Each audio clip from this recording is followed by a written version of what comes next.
Hurrdat Sports presents The Damon Benning Show with Ravi Lulla. An empty set as he goes in motion left. Bama looking deep again. Got a man wide open. Bond catch at the 5, into the end zone. Touchdown, Alabama.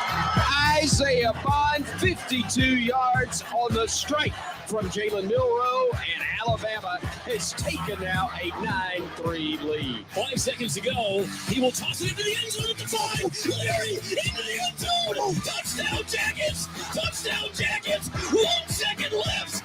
Question Larry. What did we lose with this? Calls for the snap, a little high but handle. Right up the middle, he will run. He will have the first down and then some inside the 25. Heads towards the numbers at the 10, the 5. Into the end zone. Touchdown, Fighting Tigers. 35-yard run for Jaden Daniels with the rushing touchdown. Kyle McCord into shotgun. Chip trained him in the backfield with it. McCord with a snap. Takes the fly sweep, rolls to his right, looking to throw, toss down the right side. It's Stover at the 20, right side. 10, 5, touchdown, Cade Stover. Snap back. Give it off to Grant. Leans. He didn't make it. It's going to be 3rd and goal. Boy, we had a goal line stand by Nebraska's defense. Illinois trying to duplicate that. So the ball. No, now the hands ball. It's a touchdown for Grant. My goodness, what a delayed call. Finally, the side judge, after looking over the pile, raises the arms up in the air for 6 points for Nebraska. Well, they play like a team.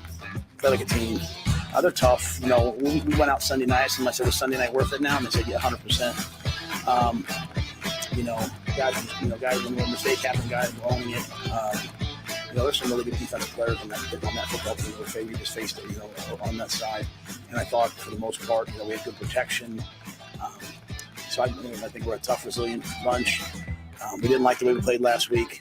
We battled here, and when it got easy, when it was going well, we didn't just relax. Again, I'd like to clean some things up, but I thought they attacked. Good morning and welcome into this Monday morning here on Hurrdat Sports Radio. I'm Ravi Lulla. Avery Howard in with me this morning. Avery, how are you? I'm good. Can you hear me? Yeah, I can hear you. Yeah, okay. I think we're good. I'm good. We were talking about getting in cold cars this morning. Not excited for that necessarily yet, but it's kind of weird because I don't like winter. I don't like cold weather. I love jackets. You know what? That's a fair statement, actually. I actually can agree with that. I didn't know where you were going at the end there, but I was like, I actually can agree with that. It's one of the probably more ridiculous things about me. I have so many jackets and coats. Sweatshirts is a major lot of issue hoodies for me. A lot of hoodies for me as well. I love fall and winter clothing. Yeah. I hate cold weather. Okay. So it doesn't make a lot of sense. I get it. But when I got to break out my bomber jacket today, I was very excited. Okay, yeah. And then I actually got outside and it was still cold and I was like, less excited.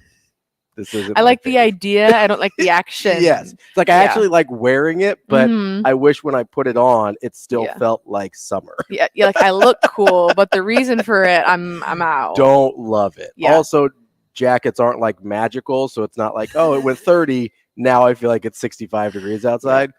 That would, if they made a jacket like that, I'd certainly be on board. But I once saw something that like you could get, like one of those. It's like a heated blanket, but in a jacket. Yeah, like whatever. It's got like the batteries and stuff in it. It's scary a little bit. Yeah, but I kind of would vibe with it a little bit. Yeah. Like if I was on a sideline, potentially. Oh, for sure. But then I also need it for I need a shoe with that. you need like toe a warmers don't do the thing for me. No, they don't at all.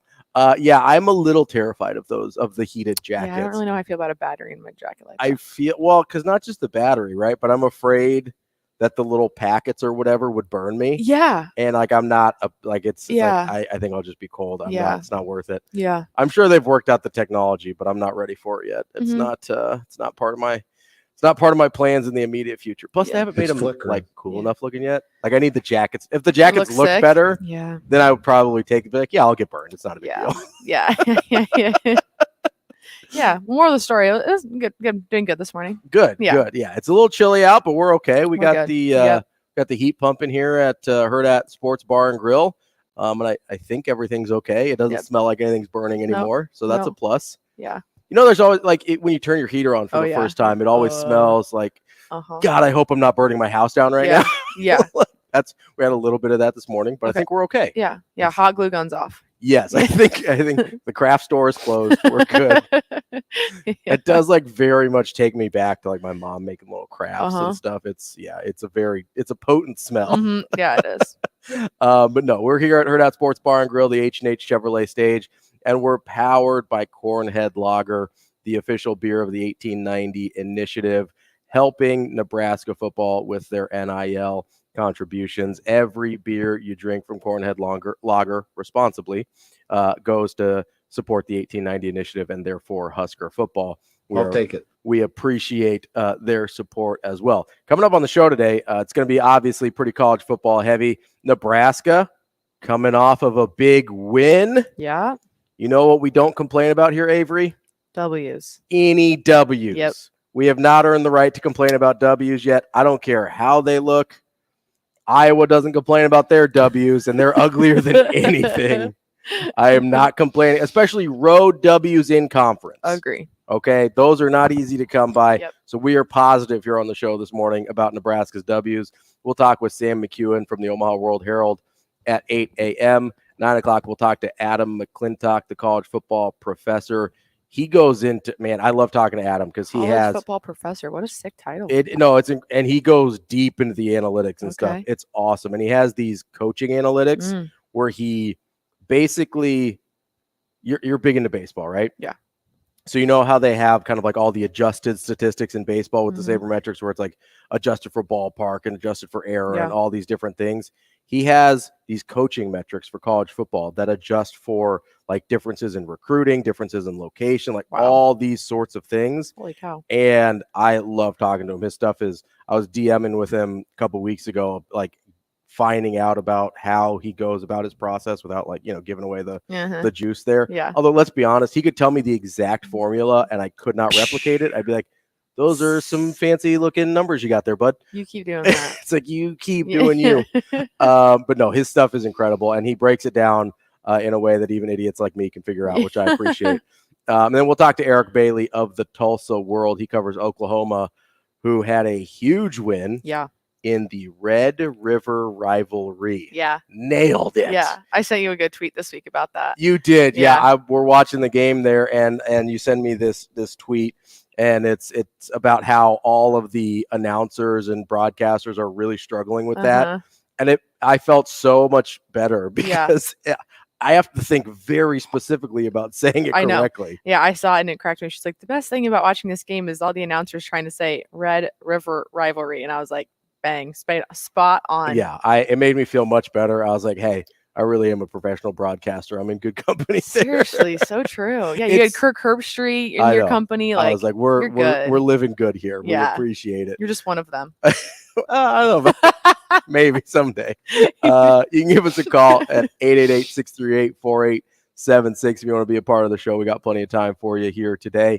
Or you can hop in the YouTube comments. We've already got Thomas and Dion giving us some feedback there. And you can hit us up on Twitter. I'm at Ravi Lulla. That is at Avery Howard 31. Avery is spelled R-I-E at the end. I like to make sure people know A-V-A. there. A-V-A-R-I-E Howard 31, which I'll make you search for it. It's true. Put some work in. I'm going to bring this up. This is going to be awkward. Are you ready? Okay. That's okay. Are you ready? Go for it. You don't follow me on Twitter. I don't? No. So you know what's interesting? About this topic of conversation is that because of how many accounts I run at work. Yeah. There's been times where I have my tweet thing open on the side. It's like recommended whatever. And the other day, like Hurrdat Sports, it was like, or maybe it was Hail Varsity. I don't know which one. It was like follow Ravi. And then the other one was like follow someone else. And I was like, how are we not following them? So that's probably my bad because I don't even realize which accounts follow. And then when it pops up, I'm like, well, that's awesome. Sorry. And then it's like, do I follow now? And then do I need to bring it up in discussion or do I just wait until follow and be like, awkward. hey, I'm so I'm really bad at that too. No, I'm not it's good okay. at that. You know what? We're gonna do it right now that we've had this discussion. That's good. You know, this is good. This is a growing moment on the show here. Good work. I was trying to debate. I was like, I don't want to like shame anybody, but I was like, it is kind of awkward to be doing shows together and not even Which follow is each funny other though, on Twitter. because I see all of your stuff because we were talking about the For You page thing. Yeah. I see everything you post, and then on Hurrdat Sports, I see everything that pops up because I have notifications for all of our whatever like people. So I'm like, okay, I see all of your stuff. Yep, there you go. So all right, you got a follow notification. I did. Okay, there we go. We're all good. Okay, now. Good. No, I did the exact same thing with Brian Christopherson. I just started following him recently because his stuff would show up on my timeline. Yeah. I was like, oh, I obviously follow him because people retweet it or I follow all the other accounts or whatever. And then I realized one day when we were doing the show and I went to his page, I was like, oh, I don't follow this guy. And then there is that awkward moment of like, do I do it now? Oh, he's going to get the notification now. I know. And he's going to know that I didn't follow him for all of this time. I know. But it's okay. We're good now. We've got the Twitter fiasco handled. You can also watch the show on Twitter as well at Hurrdat Sports. And we'll get everything squared away for you there. No more drama on the show. We've got it all squared away. You in a good mood or what? Yeah, I'm in a great mood, Shane. We are. What do you guys got? We've got a lot. Appreciate Shane's just keeping us on track over here. I appreciate that. No, we've got a lot. Obviously, let's start with Nebraska. They're 3-3. Yeah, I feel okay about that. Yeah. Very easily could be 4-2, but we're not looking back. We're looking forward here. Can't change the past. And you look at the schedule, and we talked about this last week. Winning that Illinois game sets things up in a very manageable fashion. For the rest of the season, right? The difference between 3-3 and 2-4 at this point, is enormous. We would be having a very different conversation today if they're 2-4 heading into a bye week, and we're like, okay, is there a winnable game left on the schedule anymore, right? Yeah. So as you're in Champaign this weekend, briefly, and so as you're kind of watching this game unfold, we talked a little bit about this last week, how sometimes when you're covering a game, it comes at you a lot faster. As you're watching this game unfold, I'm kind of sitting there. I go, hey, first half, it's 17-0 for a long time. Okay, they get the 7 before halftime at 17-7. Feel pretty good about how Nebraska's playing. Second half, which is kind of a flipped script from what we've been seeing, where Nebraska's been playing better in the second half than the first half. And you see just a ton of mistakes, a ton of missed opportunities. I guess, how are you processing that in real time as you're also kind of saying, like, okay, if Nebraska loses this, we're in a real tough spot moving forward? Yeah, it's funny you say that because I did feel that way. I was going into halftime. I was like, wow, 0 points on the board for Illinois. So far, seeing much more improved defense again. I also look at the stats and see that Heinrich has more passing yards and rushing yards. And so I was like, there's an attempt and an effort there. And to extend on that, like, there were some explosive plays. And I think that's been something discussed a lot. Like, can Nebraska get the ball down the field and have receptions? And when I say explosive plays, I'm saying 38-yard receptions, but those weren't necessarily happening the past few weeks. And there was more than one. So I think looking at some things, I was like, hey, there's been some improvements here. There's been some areas that people have been asking some questions, and it feels like there's been an area of emphasis there. I felt pretty good at halftime for obvious reasons. Yeah. And at the end of the game, obviously you have the fourth quarter that you have. Like, when you look at the game timeline from both teams, it was like fumble, fumble, fumble, interception, interception, punt, fumble, whatever it was, right? And so you're kind of like, whoa. But there was never a time when Illinois turned the ball over that I was like, okay, I'm a little bit nervous. Sure. Like, because of how the defense was playing. I was like, I have a feeling of security with the defense right now. Yeah. And maybe that's just because Illinois' offense isn't as threatening as others. It's a little inept. Yeah. But I mean, Altmaier still had a pretty good stat line in terms of passing yards. I mean, not necessarily completions and ratings and all that stuff, but he still threw the ball around here and there. So at the end of the game, I was like, you know what? I think my biggest thing that I was looking for was, how can Nebraska respond? Like, in the past years, how have we seen Nebraska respond after a tough loss? And then, how we discussed last week, when you see it on paper, should they be winning this game? Yeah. Yes. But do they? No. So the fact that in my mind, I was watching the way that they carry their body language. I was watching the mentality. I was watching just kind of like the focus and warm-ups. the interaction with the head coaches, like there was a fire that we hadn't heard yet in last week's press conferences. And so this was the first time we were going to see it on the field on display. And there was a definite difference. Like I just felt a complete energy shift because I was on Illinois' side for a little bit watching their warm-ups, and it was fine. It was just casual, just nothing. And no, I don't cover that team, so maybe I'm not just, hyper focused on whatever. But on Nebraska's side, it just was like everyone was dancing and they were singing and they were like having a good time with each other. And I haven't seen this, but Rhule was like in guys' faces. He was walking up like they were on their warm-up lines, and he kept, I wish I knew exactly what he was saying, but he kept throwing the word Sunday out there. And that they kept referring to the Sunday practice. He said in the press conference. So I wish I knew what he was saying to them before. But then all the position coaches were kind of in their guys' ear. Like they were in a zone, like locked in. And the 3rd and 1 stop, the 4th and 1 stop, huge. Goal line to start the game. Yeah. I mean, that was a 7-minute drive that Illinois put together in the first, right? And the bench was going crazy, like to the point where I was like, they're all on the field. Like they're going to get off the field. But I know those are 2 huge stops. And at any other time you would hope a team's that excited, but I just don't feel like I've seen a team that fired up to start the game, whether it be coaches and players entirety. So that was what I was really looking at. So I think at the end of the game, I was like, please, like, okay, that's a road win. Yeah. Sometimes road wins are hard and ugly. Yeah. And you're going into a bye week. Yeah. You're going to a bye week with a W for the first time in 2016. Like, I think they would take that. And I think I was a little bit surprised by how much of the response I was seeing on Twitter, people being like, well, that was like the worst thing I've ever seen. And listen, it was ugly. It was not pretty, but at the end of the day, it was like, it was still a win. Yeah. And they got the job done. And after the week they had last week, it could have been completely and entirely different. And Illinois had won 3 games in a row in this series. Yes. Like this is not a team there are no teams Nebraska has regularly beat, right? But Illinois, even in particular, has had their number. Maybe not to the degree of a Wisconsin or an Iowa until last year, but I mean, Nebraska's had a hard time of things against Illinois. Yeah. This is so, I agree with you there. I had a hard time with some people, the way they were talking about kind of, I guess, being disappointed in the performance. Listen, I've said this a million times and I'll keep saying it. Nebraska hasn't earned the right to win pretty yet. And I think Coach Rhule has said that. Yeah. I'm pretty sure. Like this summer, he's like, we are still a 4-8 team. Yeah. Like we have to. There's going to be a lot of ugly wins before you get to the pretty ones. And that's okay. Because especially for where this program's coming from, you have to get through the ugly ones. Otherwise, there's not going to be any pretty ones, right? Like that's just how it is for this team. And I actually, like, as I was thinking about this game and kind of rewatching it yesterday, I actually think games like this are really good for Nebraska. Yeah. Because there's still a bunch of guys on this team that know nothing except for losing these types of games. Yep.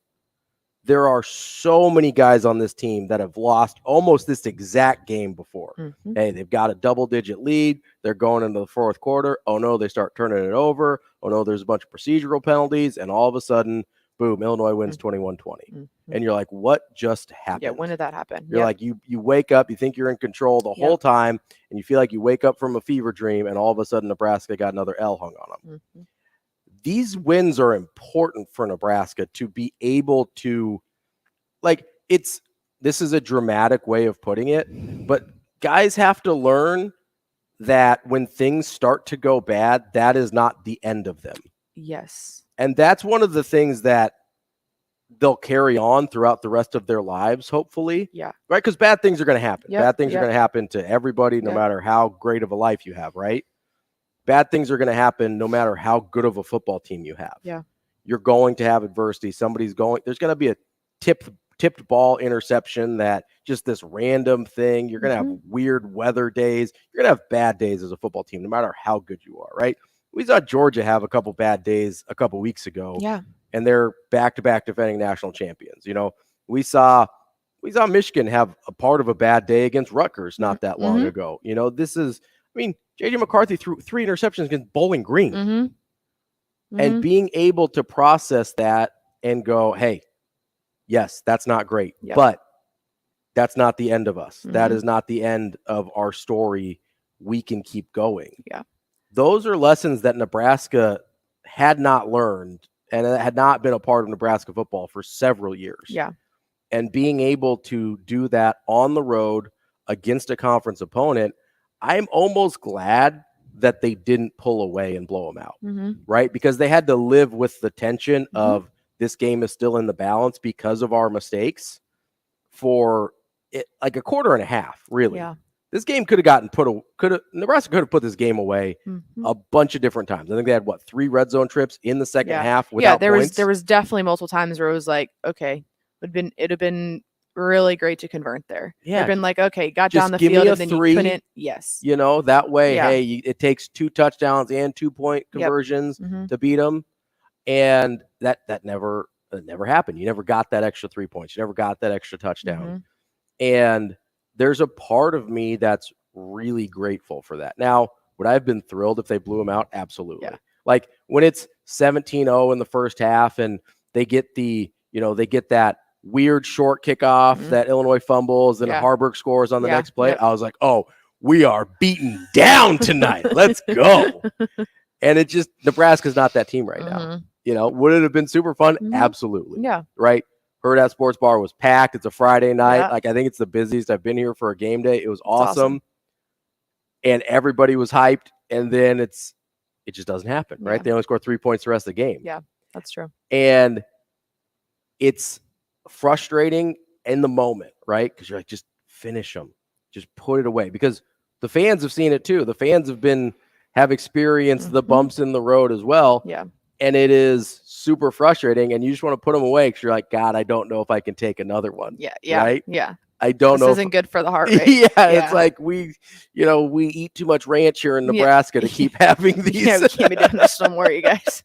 Yeah. Like, I cannot continue to do this, right? Yeah. But long term, I genuinely do think this is good for the football team. I do too. And I think, like I said, the biggest thing, even when I gave my recap, like I didn't really even get many numbers because at the end of the game, it was just like, like we all watched the same game. Like we all know what was good and we all saw what was bad. But like these are 2 programs that were coming out of incredibly hard weeks. Like which ones were going to be more motivated? And even though they both maybe were really motivated, who could execute using all of that? And I think the biggest thing was, what was the biggest message that we heard from Coach Rhule last week? Compete was not at a high level enough last week. Like who can come out and show me that they can compete, but also was like, who on this team is going to step up? How many more players do we see show back up this weekend? Like a great number of them, I thought. Yeah.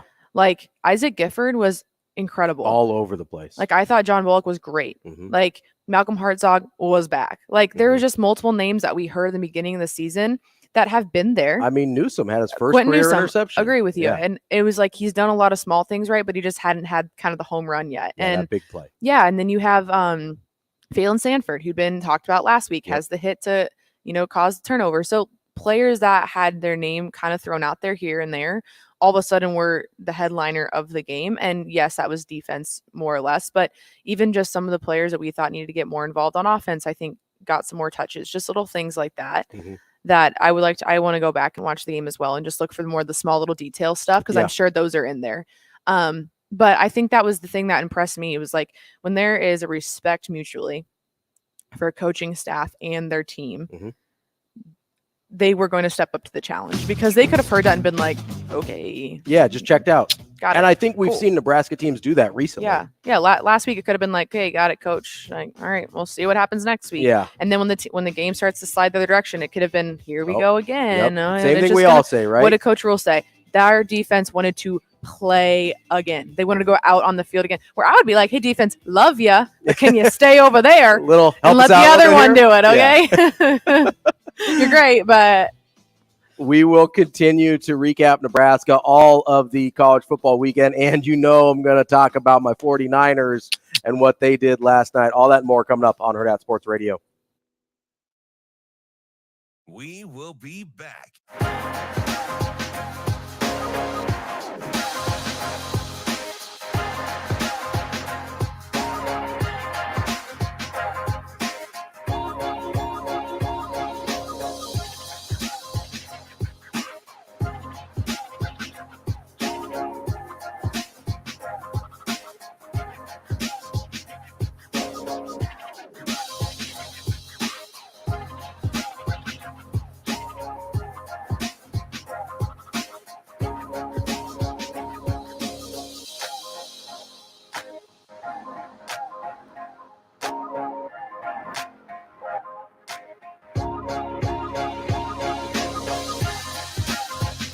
We will be back.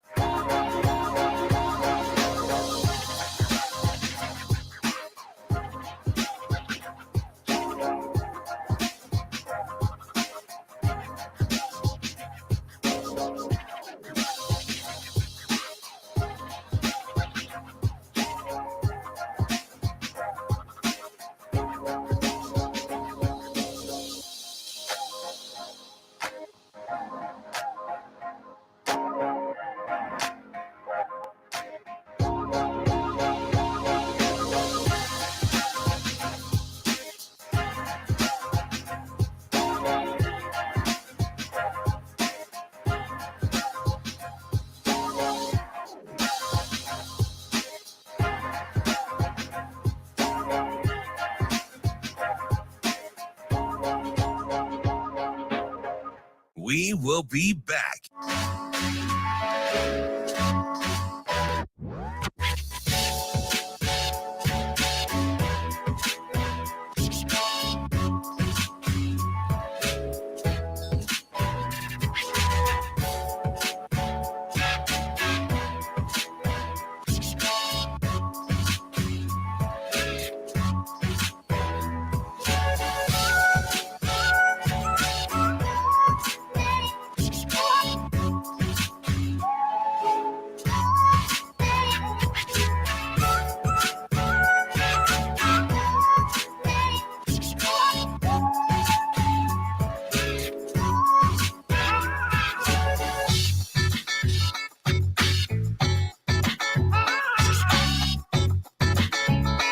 We will be back.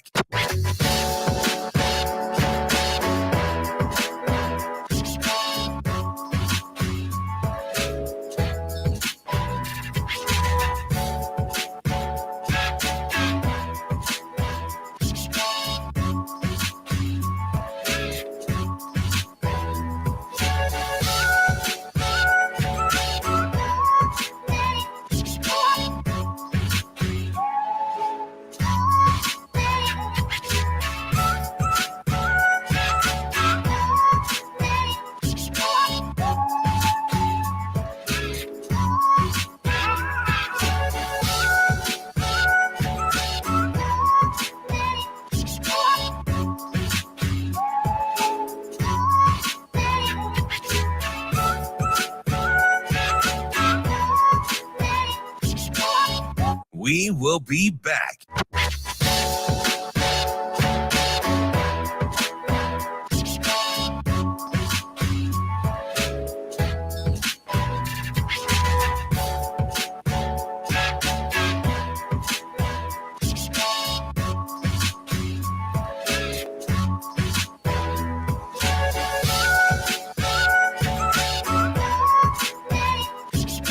We will be back.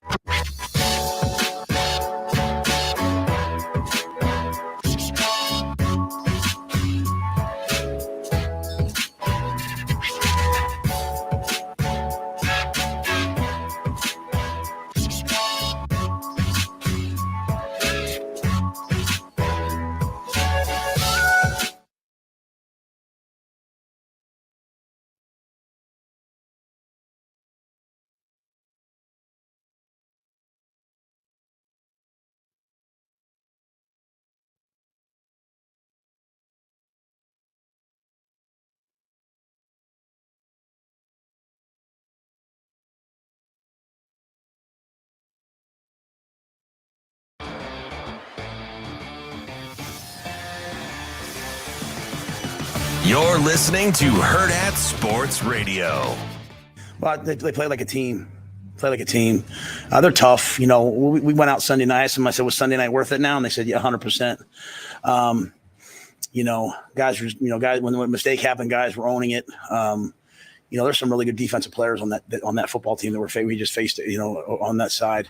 And I thought for the most part, you know, we had good protection. So I think we're a tough, resilient bunch. We didn't like the way we played last week. We battled here, and when it got easy, when it was going well, we didn't just relax. Again, I'd like to clean some things up, but I thought they attacked.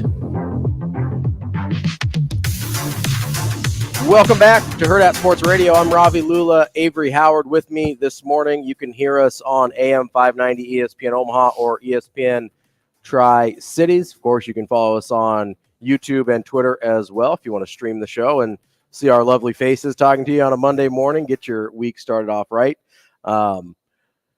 There's a lot of interesting comments from Coach Rhule this week, from before the game, after the game. You know, you were kind of talking about how he was going up to guys, talking about Sundays before the game, and then you hear after the game, hey, was Sunday worth it?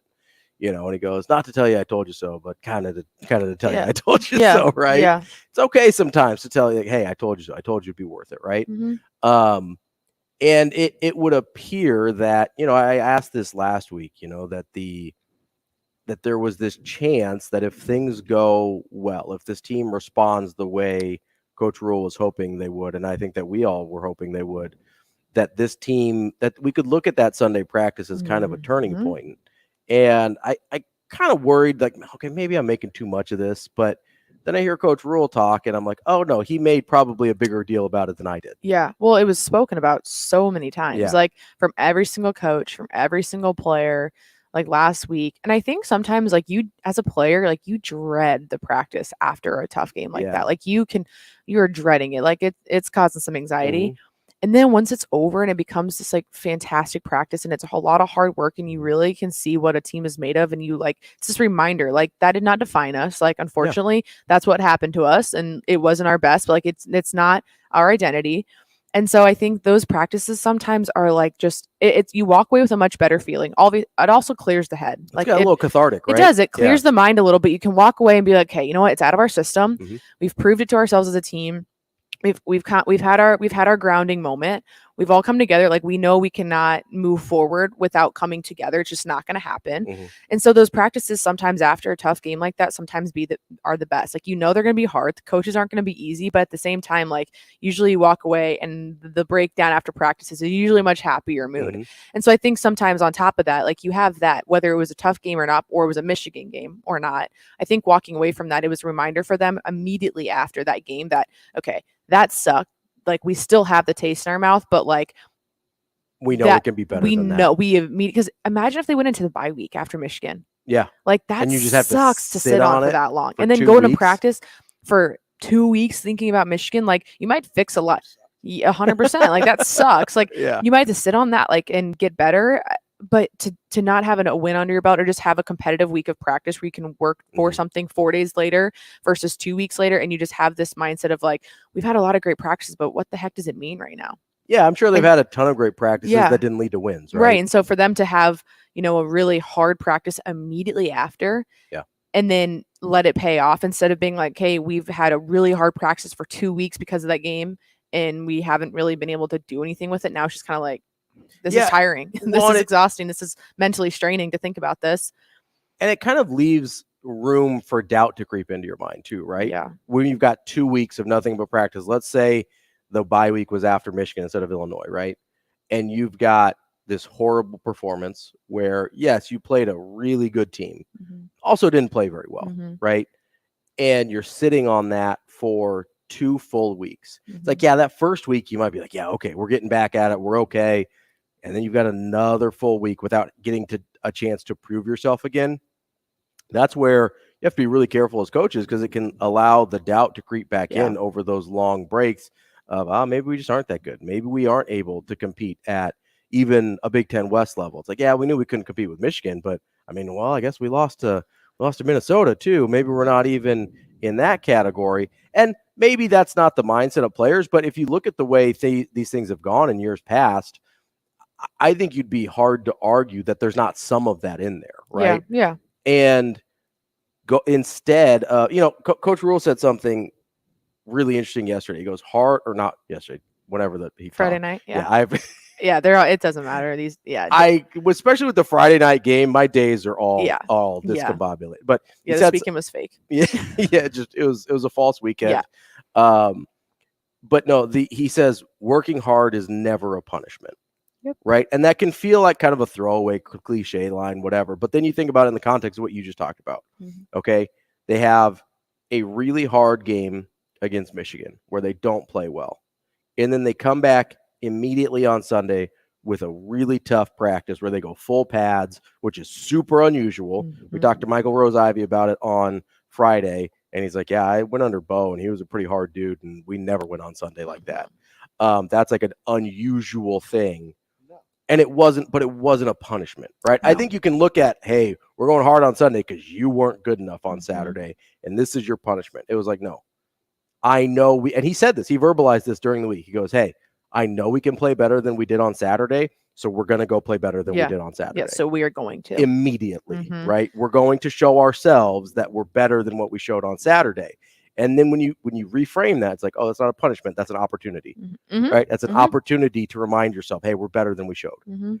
And, man, like the way that resonates – and listen, if they don't win against Illinois, like maybe it all feels a little different, right? Totally different, entirely. But it worked. It did work. That's the point is – like Coach Rhule said, hey, not to tell you I told you so, but I told you so. Yeah, it's like we're in the middle of season, and I know this is maybe the mindset we were in coming to fall camp. Like you're fired up, ready to prove some things, and now you've been knocked down a little bit, but like that doesn't go away. Like this was maybe a resurgence of energy, resurgence of belief again, that like we have the same mentality throughout. Like even though you get knocked, like the compete level has to stay.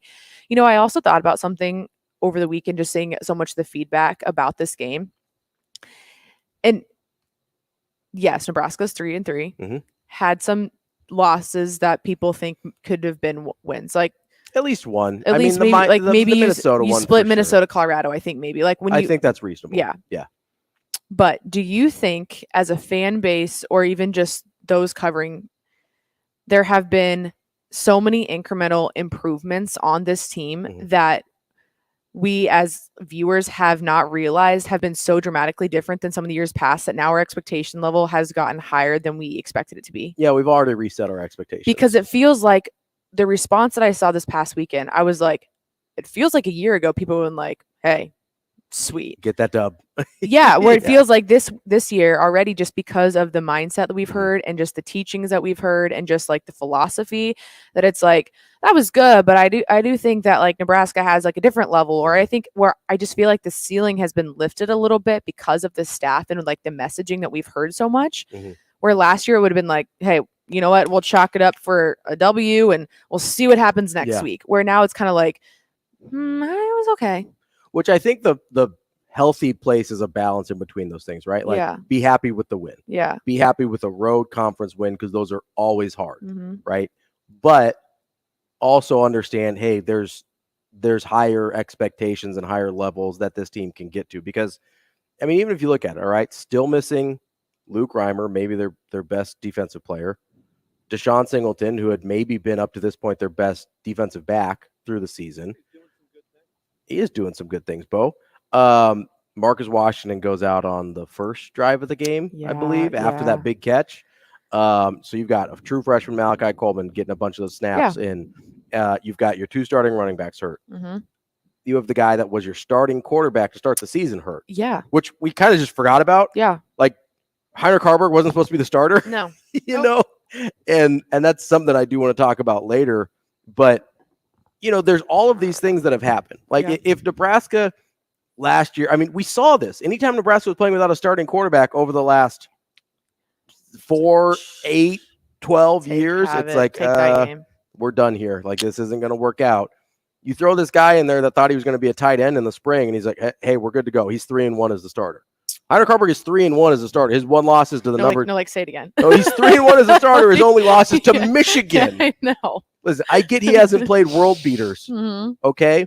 But the first thing was like, oh, he only played group of 5 teams at home. That's whatever. Well, guess what? He's got a road conference win now.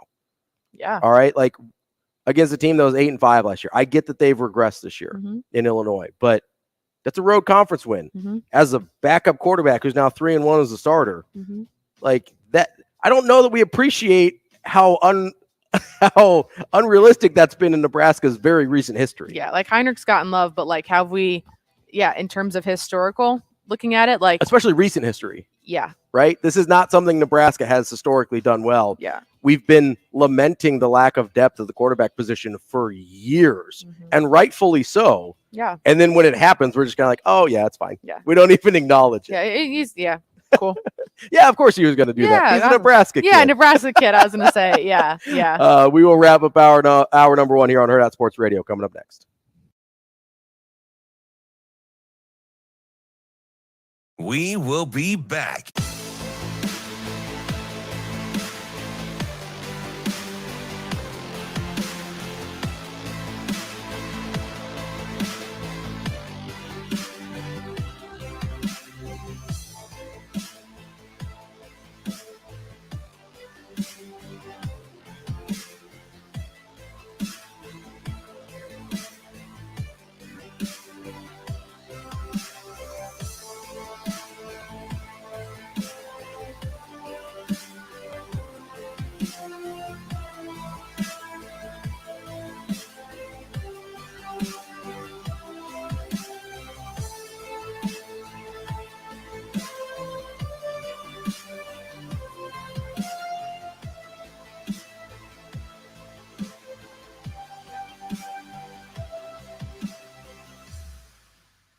We will be back.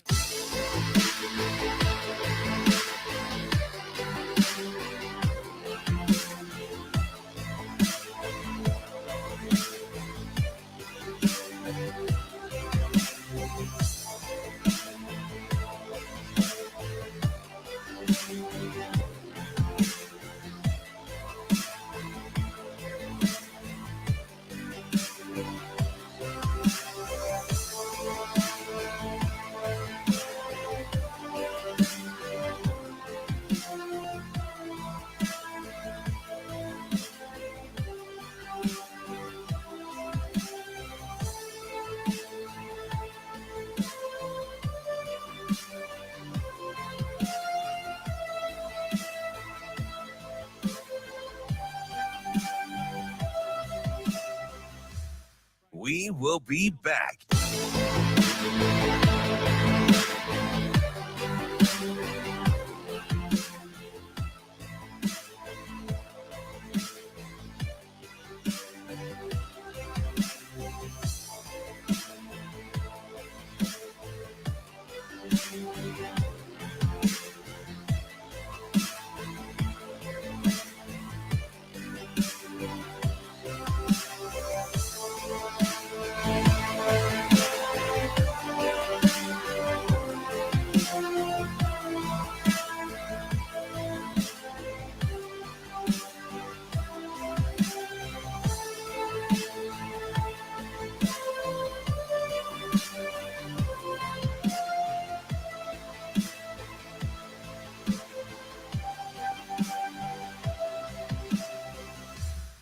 We will be back.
You're listening to Hurrdat Sports Radio.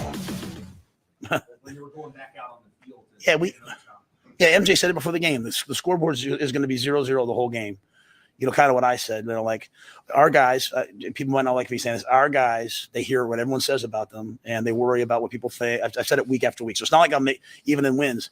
And I just kept saying, like, at some point you're going to play in the games the way you play at practice, when there's no fear of what people are going to say or if you make a mistake. And so instead of just worrying about winning, they just want to keep taking the field. They're like, we got this. Let's go. Let's play again. Like RDV, like Sunday night. They just kept saying, like, play like Sunday night, play like Sunday night. So, when I got in a couple times, like, hey, and they're like, we got this. like basically get your ass out of here. And but that was Jamari tonight. That was awesome. That was all those guys tonight. And they can play better, obviously, to give up that one touchdown, but it's pretty good, Big Ten football to hold a team to 7 points on the road, and they're in no huddle the whole game trying to get going. So it was pretty good by us. Wrapping up hour number 1 here on a Monday on Hurrdat Sports Radio. I'm Ravi Lulla, Avery Howard here with me to get your week started off right. We're going to talk to our friend Sam McKewon here in just a few minutes from the Omaha World-Herald, get his thoughts on the Nebraska win against Illinois. There were a couple of things that Coach Rhule said in the press conference that I kind of wanted to get to before we get too deep into things here. And one of them was the thing with the procedural penalties that he was talking about, because I know that was a point of frustration, not just for myself, but kind of on just scrolling through Twitter. Yeah, a pretty big issue, because that's something that Nebraska has had issues with a lot over multiple coaching staffs, and it's a really frustrating deal, right? And so Coach Rhule kind of addressed that at the press conference, saying like, hey, we're not an undisciplined group. Like, they're doing things that you're not supposed to be able to do, that I was told you can't do in terms of mimicking the snap count and things like that. And so I'm sitting there, I was like, okay, that makes sense. I appreciate him sticking up for his guys. But then I also kind of start thinking in the back of my head, right? So I don't know if you remember a few years ago, there was a game Nebraska was playing against Iowa when Scott Frost was the head coach. And Iowa was doing this thing where they were clapping to kind of simulate the snap count. And it was a thing that caused Nebraska some issues, some procedural issues. And then Coach Frost brought it up after the game, and it was kind of met with a little bit of derision and kind of mocking him almost a little bit. Be like, oh, you can't even figure it out. Like, oh, the other team's clapping. It's like, yeah, the whole stadium's clapping, bud. Like, you can't figure it out. And that's really not the way it was met when Coach Rhule brought up the issue. And so this is kind of a self-check as much as anything. Yeah. And I think I know the answer, but I'm curious to see what your thoughts are. Why did we view those two things so differently? Because they essentially were talking about the same thing. Because we saw, I believe Gifford, or it was either Gifford or Reimer, get a penalty for it earlier this year for clapping. Yeah. Because he was trying to get his guys to do something. They're like, hey, he was mimicking the snap. That's a penalty. Yeah. So I guess why, in your mind, why do we process those two situations so differently? Because it's essentially the same thing. I just think the way that Coach Rhule has handled the media, handled the way he interacts with them. Yep. Post-game interactions. I think the way that he's handled difficult subjects has gained respect from a lot of people. And I think it just feels like even when things go wrong, he has an answer that feels authentic, but also admitting that I haven't looked at it yet. I don't know yet. I'm going to be completely transparent with you yet. I have to go look. That's something that, but at the same time has it in a way that doesn't feel like it didn't cross his mind. Like, oh, I didn't see that. I don't know. I don't know. He's not being dismissive. Right. I didn't catch that. Whereas like, well, everyone caught that. Like how, as the head coach, where he's being like, I recognize it. I need to go look at it. And, it's like a 24-hour rule kind of thing. Yeah. So I just think the way he's interacted, or he's just created some of those relationships, I think has made it harder for media and Twitter, I guess you could say, to respond the way that they do, because I think there's a little bit more of a respect value there. I think you're right. The thing I kind of landed on was I feel like we believe he's telling us the truth more often than we did with Scott Frost. And I think that's probably fair to say, because when we hear words from Rhule, we usually see an action that follows. Yes. Where I think before it was like we see some words spoken, nothing really that we're not really getting much of a message anyway. Nothing changes. It's a little bit kind of ambiguous, and then there's not much to show for it. I think the other thing that for me with the difference between Frost and Rhule, and listen, I think that was like year 3 or 4 with Scott Frost. Obviously, we're very early in on the Matt Rhule tenure, so we have no idea how this is going to go, right? Totally. But for me, I think a lot of it was I really struggled because I didn't feel like Scott Frost would take accountability for things that he had control over. or that his team should have control over. His other coaches should have control over. And it feels like Coach Rhule takes responsibility for everything, whether he's got control of it or not. He usually says, hey, that's on me, or that's on us as the coaches, or whatever. Doesn't really pass the buck, really doesn't throw his players under the bus pretty much ever. And so I think that's a big part of it for me is if he's willing to take responsibility for pretty much everything we hear him talk about. And then when he brings up an issue, it's like, oh, this must be a real issue. Whereas with Coach Frost, it felt like, oh, everything he's just kind of making excuses for everything. That's how it felt, right? Now, maybe that's not even fair. That's kind of why I wanted to talk about it, because as I'm processing this in real time, I was like, hey, that is messed up. Like, you can't do that. Yeah.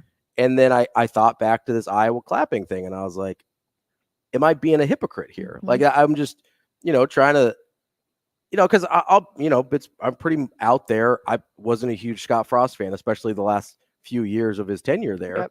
And I've been very publicly supportive of Rhule as well. So I'm trying to make sure I'm not just defending the guy that I liked versus throwing the guy I didn't like under the bus. I also think this is like just natural and human nature, but when you know more about a human and there's more of a human connection, or there's more of a respect level, it's much harder to be as critical and you give them the benefit of the doubt. Yeah, hate's not the right word, but be quick to like have some hate. You So, when you humanize something, it feels very different. I feel like we've had more of an access to Coach Rhule and just more insight on his philosophy. And I think he's also willing to share it with most of us because he knows what it's been like being a fan of this team and having like a lack of transparency, and not that it's, quite frankly, none of it's really our business. No. At the end of the day, it really isn't. Like, yes, we're a fan of the team, and yes, we work in it, but I guess I'm referring more to the fan aspect. Like, we don't really have to know really what goes on behind closed doors. Like, their practices are their practices, and their team meetings are their team meetings. And like what he says to his players belongs,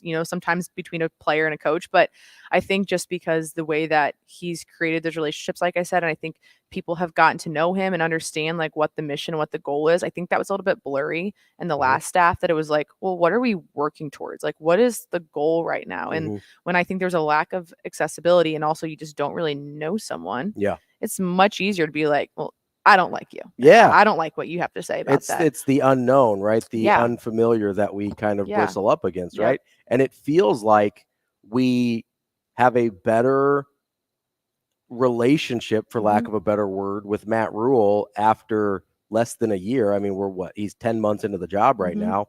I guess he's almost a full year into the job right now at this point. Got hired late November. Yeah, whoa, that's crazy. Right? Yeah. Like, that's hard to think about. It's like, hey, he's been on the job like 6 months. Nope, almost been a full year now. But it feels like we have a better relationship with Coach Rhule after just about a year than we ever did with Scott Frost. We just never got a lot from him on a like human level, like you were talking about. I also think we've discussed it a lot about just how much Coach Rhule has experience in these kind of programs. We talked about it more, it feels like, obviously back in November, December, on the front end, the beginning of the season, a little bit with some losses. But how much do you think that also subconsciously plays into it? Like, yes, Scott Frost did help a UCF team, and he had helped an Oregon team.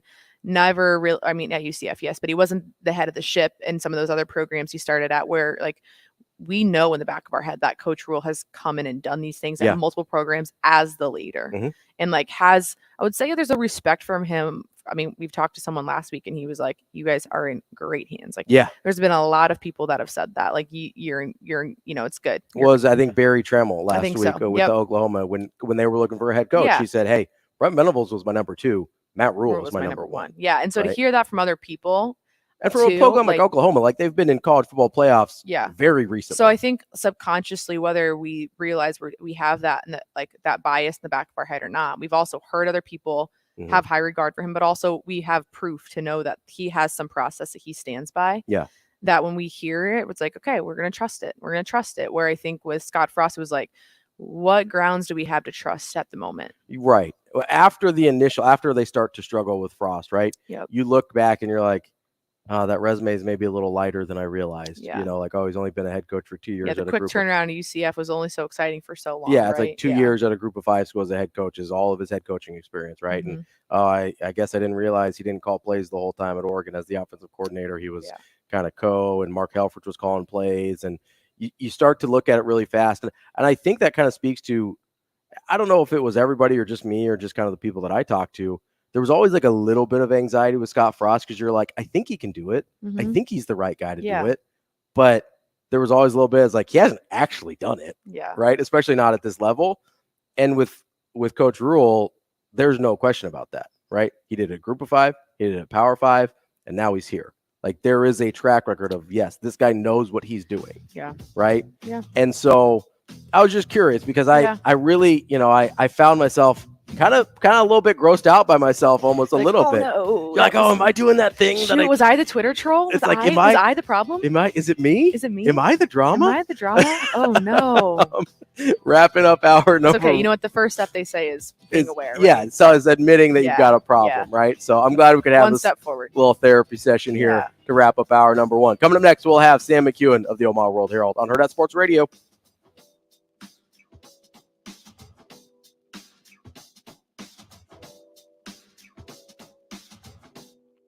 We will be back.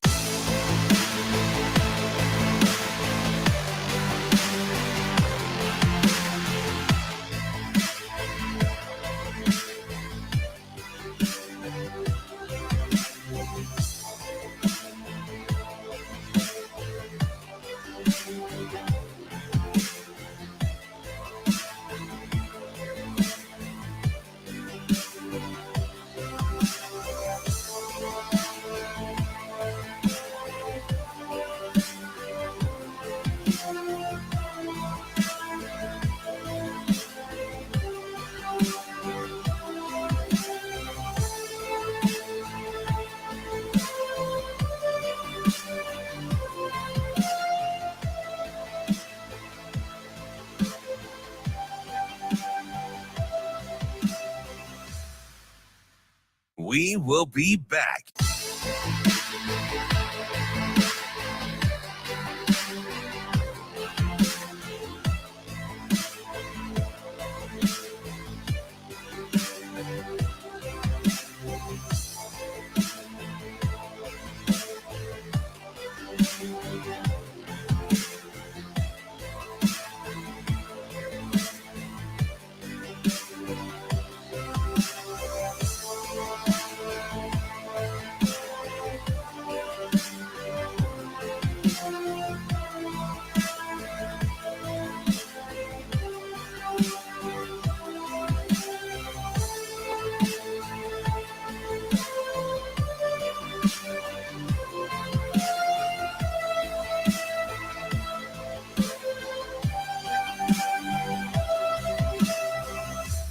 We will be back.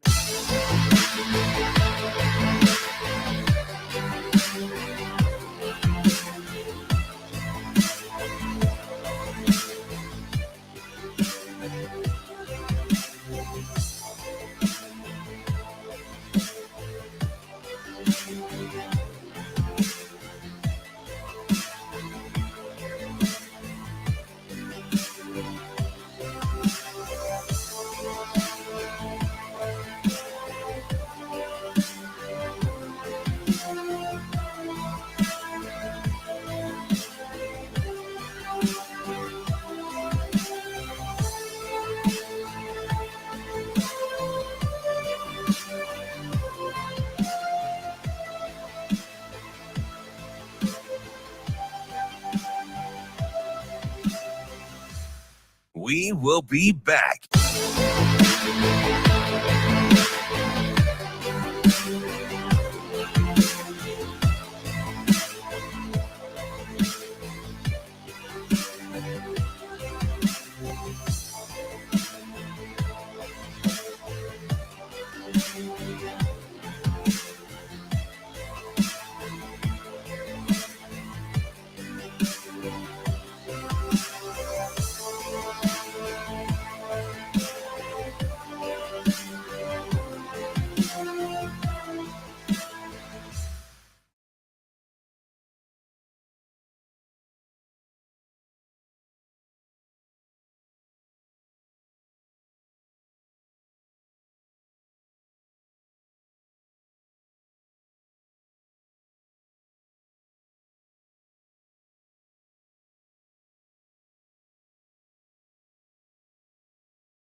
You're listening to Hurrdat Sports Radio. Here is the sports editor for the Omaha World-Herald, Sam McKewon. That's fine.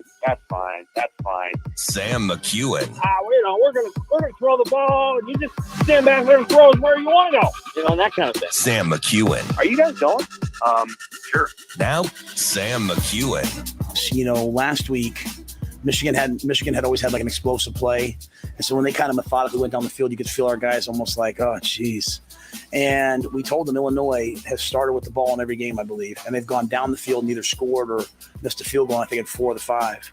So they did what they planned to do. And I thought our guys held. And to do that and then to come out and to hit Marcus Washington on that big pass the way we did, unfortunately, Marcus went down, obviously right after that. But to me, to have a 99-yard drive, even just to kick a field goal, that was a heck of a start for us. And I really believe that's kind of what we needed, that resilient beginning. Kicking off hour number 2 here on a Monday morning on Hurrdat Sports Radio. I'm Ravi Lulla, Avery Howard here with me. And joining us on the Warhorse Sportsbook hotline is our friend Sam McKewon from the Omaha World-Herald. Sam, how are you this morning? Good. How are you guys? We are doing well. So, it's you've had a little bit longer weekend since the Nebraska game with that Friday kick. I guess just 2 days out, how have you processed that win that was certainly ugly at times, especially in the second half, but at the end of the day is a conference road win, which have been few and far between for Nebraska recently? Yeah, I thought Nebraska's defense did a really good job of containing Illinois' potential explosiveness. Obviously, Illinois hit a few. They hit a long pass. They hit a swing pass. Williams on the first drive, but they did a nice job. Nebraska's defense did a really good job of containing what Illinois could do. And I think there's a lot going on with Illinois right now in terms of their offense. Brett Bielema not on the same page with his offensive coordinator. Anybody who not probably many people did watch Brett Bielema's post-game press conference, but there's a lot of frustration there. I think there's just a lot of sense of the offense isn't really running the way that Bielema wants, and they're going to have to think about what they're doing because Nebraska was able to deter Illinois from running the ball very early in the game, and that, I thought that was strange. And Illinois doesn't have enough of a passing game, good enough offensive line to just be able to sit back there 47 times. They threw it 47 times. They probably called 50 to 52 passing plays. That's a lot, and it didn't add up to much. And so I thought Nebraska's defense did a really good job of containing Illinois, and then you got the special teams play. When you get plays like that, and I know it wasn't specifically a touchdown, but it led to a touchdown, almost always you win the game. Yeah. Almost always.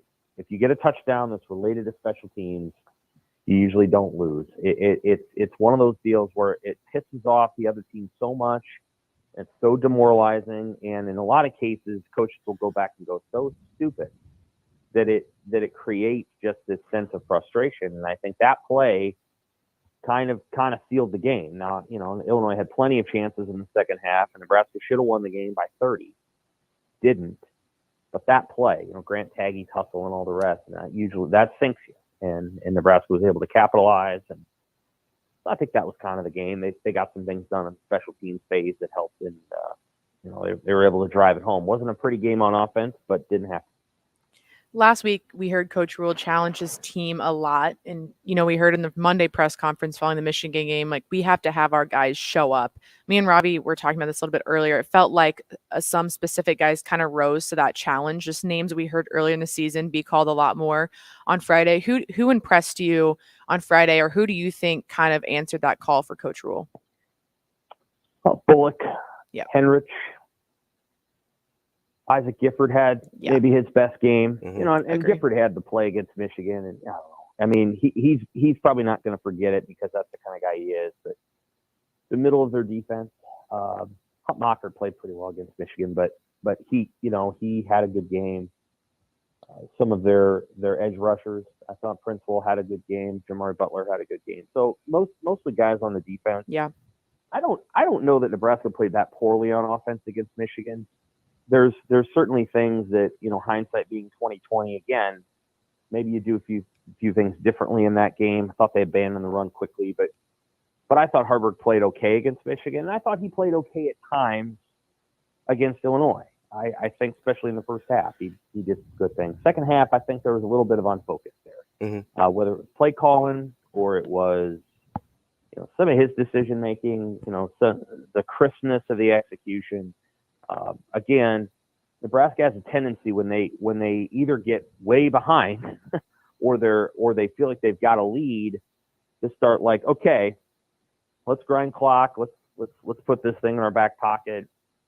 Let's save some of our cool stuff for another day. And Nebraska ran a lot of the same plays. I mean, they might have run them out of different formations, but they were running that cross buck play pretty consistently there. And so, you got to finish the game. I would have liked to have seen a couple throws to the end zone to finish it off and get out of there. But I thought the defense responded really, really well. And that's the kind of unit that's going to respond to a really physical practice. Yeah. My sense of the offense is they didn't necessarily love that practice at all. Yeah. I don't think they got a lot. I'm not sure they got a lot out of it. Yeah. But the defense did. And I think that's where they need to build their culture. Yeah. Sam, could I make the argument, you mentioned it would have been nice if they had taken a couple shots at the end zone and kind of spread this thing out a little bit further. Can I make the argument to you that it was better for their long-term development to win one that stayed ugly? Oh, sure. Yeah, I mean, that's it might have been better for the defense, in the sense that, the defense had to keep going out there and dealing with the adverse conditions of watching the offense make that mistake over and over. For sure, yeah. And they're probably going to face that again. They obviously face that circumstance against Minnesota and lost, and they face that circumstance against Illinois and won. So there's a good chance they're going to face that circumstance again somewhere down the line, whether it's Purdue or it's Iowa, Michigan State, or Maryland. Somewhere in there, Nebraska's going to have a lead. They're going to have to close it out. I think you want your offense to do a little bit more there. And again, I mean, they're just a little bit limited in the things that they can do. At the end of the day, the option has its limits. There's things that you can get done in the option game. I think we saw some of those things, but that's an offense that's really dependent on timing and consistency and doing it for years on end. And Nebraska just doesn't have that body of knowledge. So that's going to be a curveball, or it's not a gimmick play, but sort of the side dish. The main dish is that they got to try to run the ball with power, and they're still in a journey there, and it's probably going to be a journey all season long. It felt like this game was a response game for both teams just because of the losses both were coming off of it. And when we talked to some writers from Illinois last week, they were saying that they were having a lot of internal conversations, tough conversations at Illinois. So it's kind of a matter of which team was going to be able to respond the best this past weekend. From your observation, did it feel like the entire game from the start? I mean, down on the field, it just felt like Nebraska had a different sense of urgency and fire compared to some past seasons after coming off a tough loss. Like, did that feel like a new thing to see from the Nebraska team to be so ready to be fired up and kind of follow up with the action or the words we'd heard them speak last week, like being so angry? Yeah, I think that certainly there was a kind of you could push that button once. The button they pushed on Sunday. Yeah. And the hope is that when you push it, there's a response, and then you don't do it again, and because you don't need to. Yeah. It either works or it doesn't, and it worked. And I think the message was designed to be sent to the defense, and I think the message was received. And that group is increasing in its pride.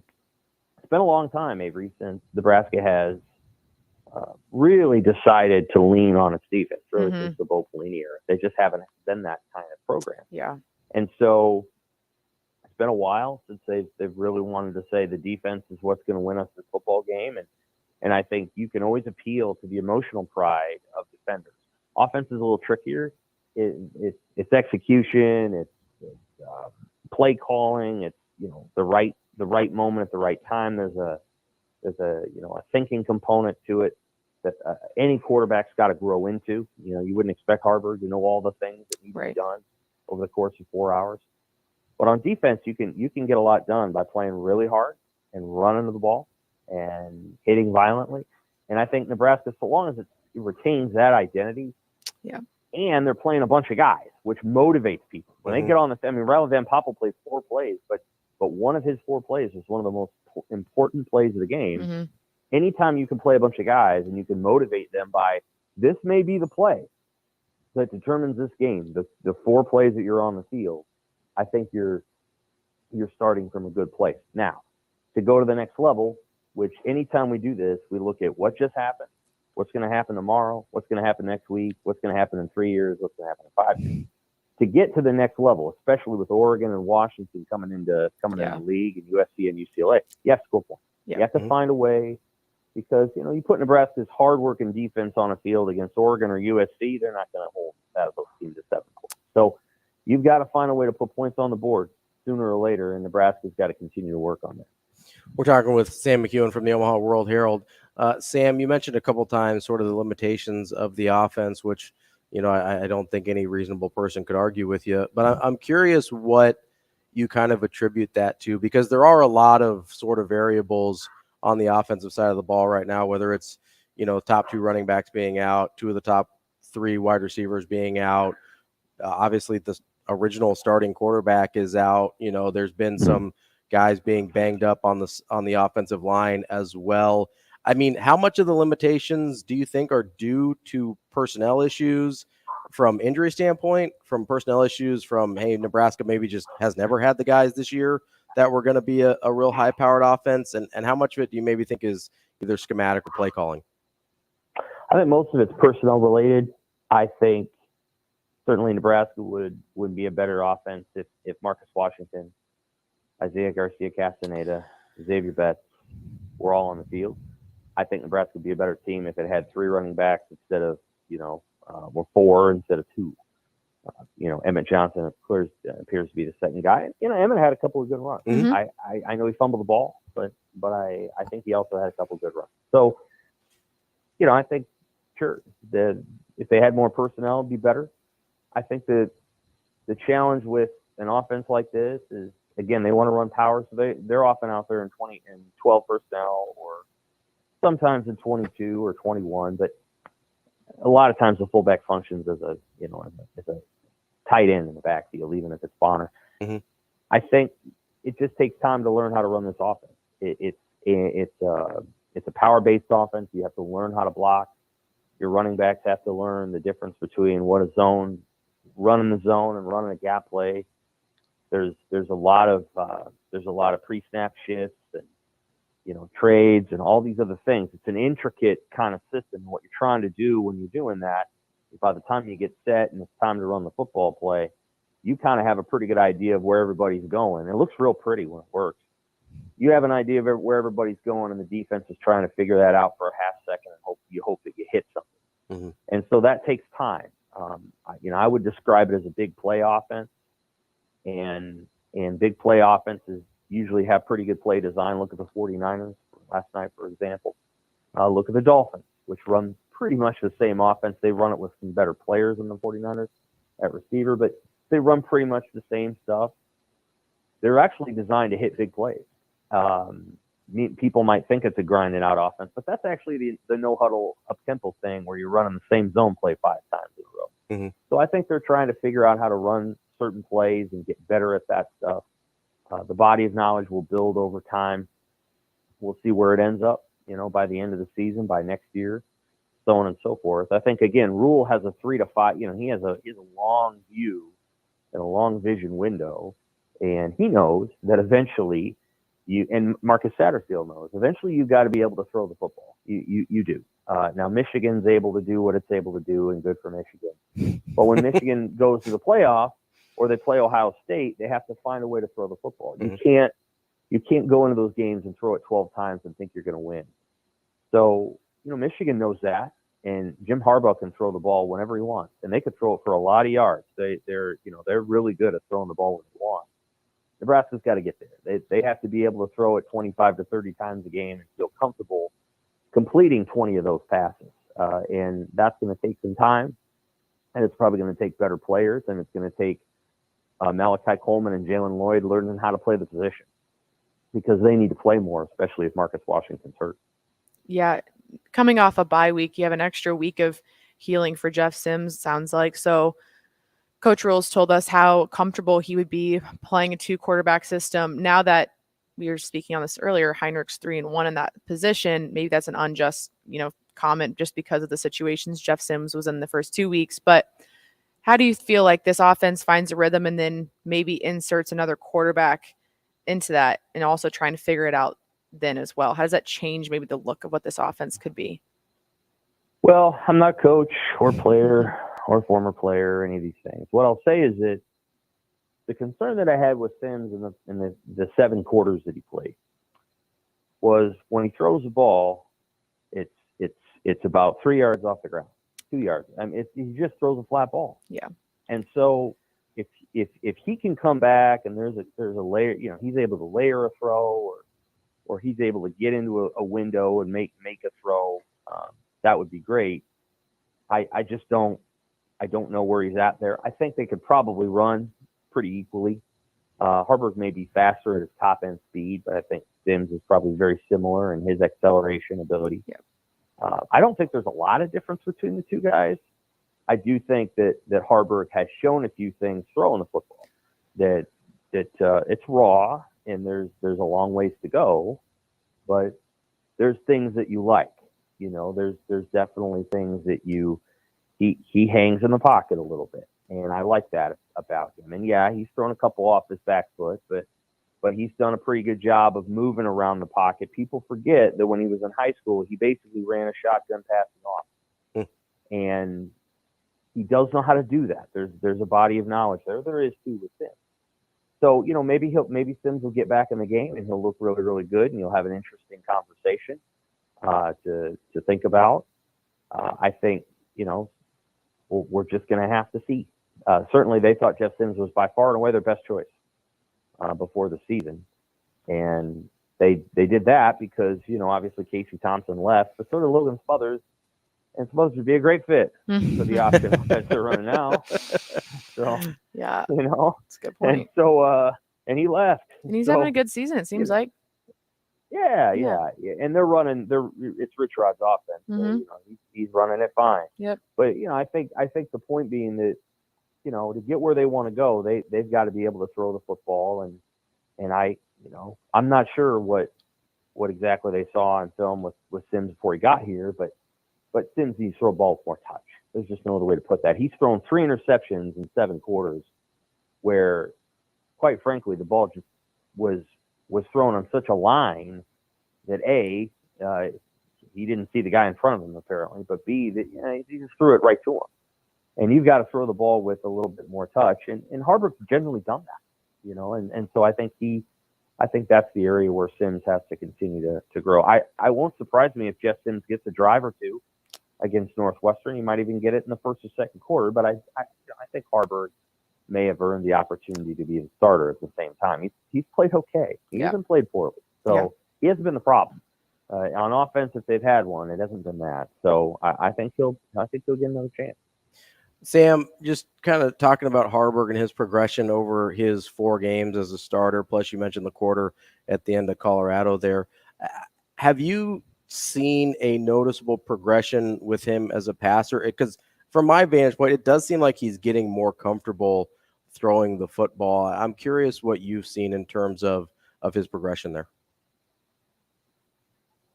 Yeah, I mean, I think he's looked okay at times. Yeah, I thought he did a nice job on the get out of jail throw down there at the end zone to Washington.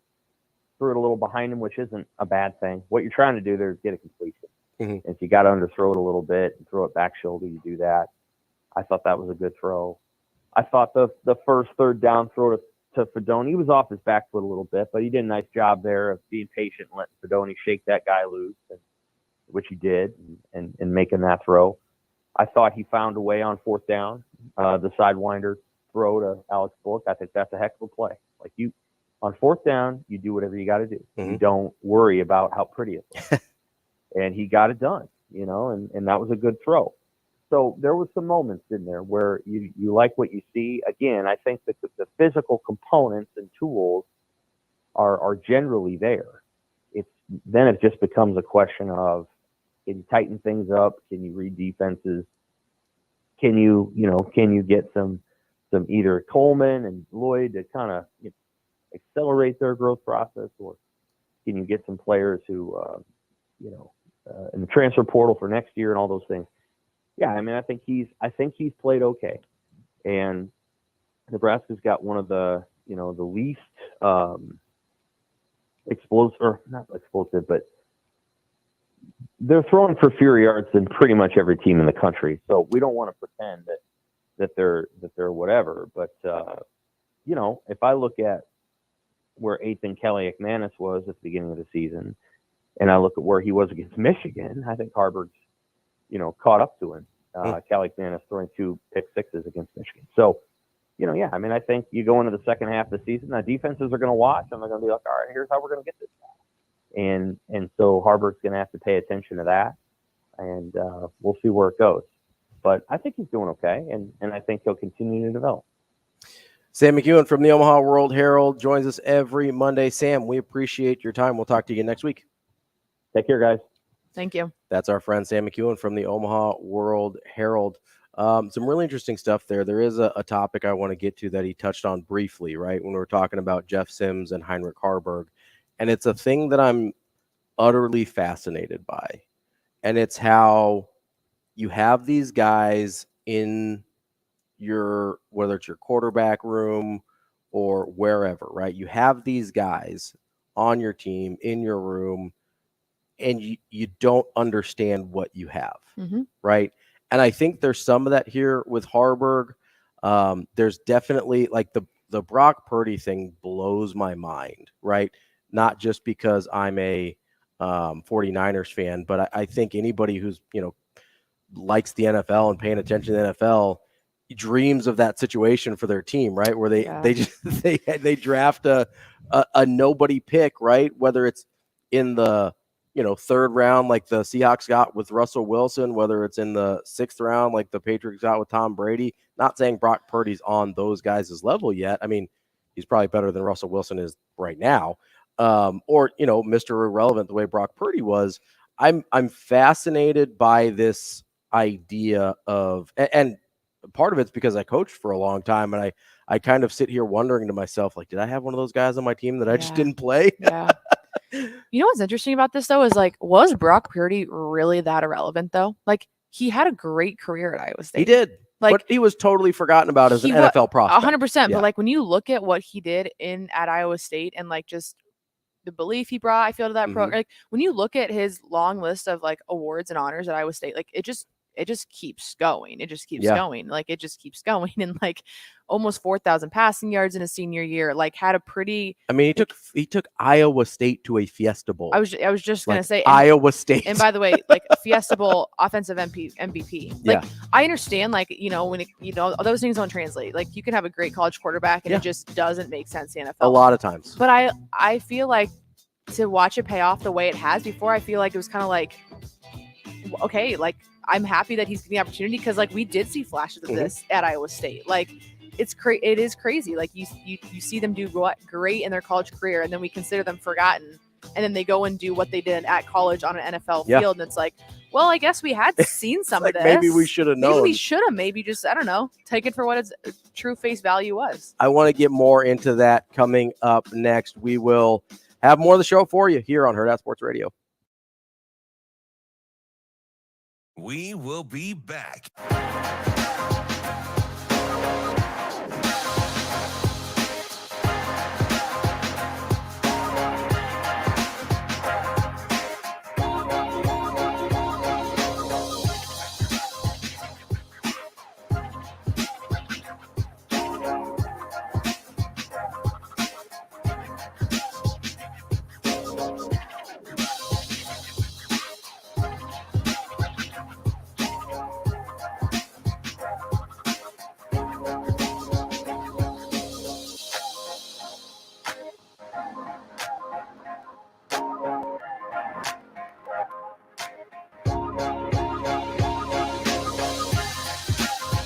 We will be back.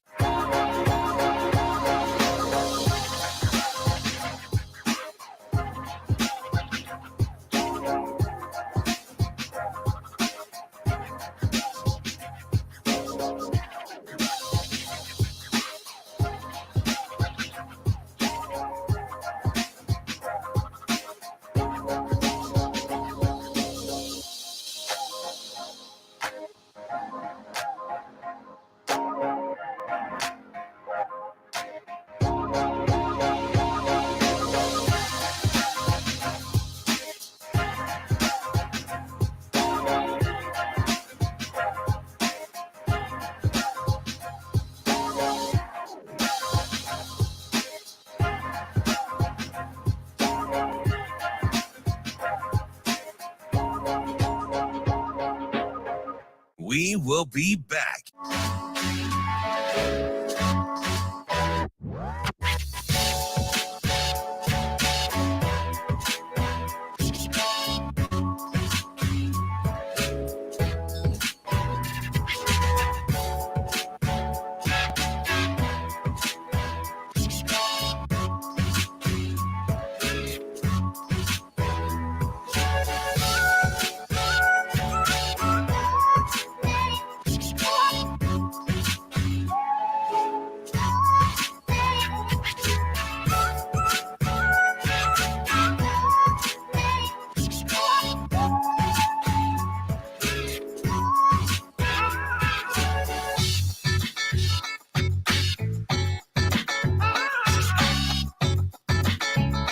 We will be back.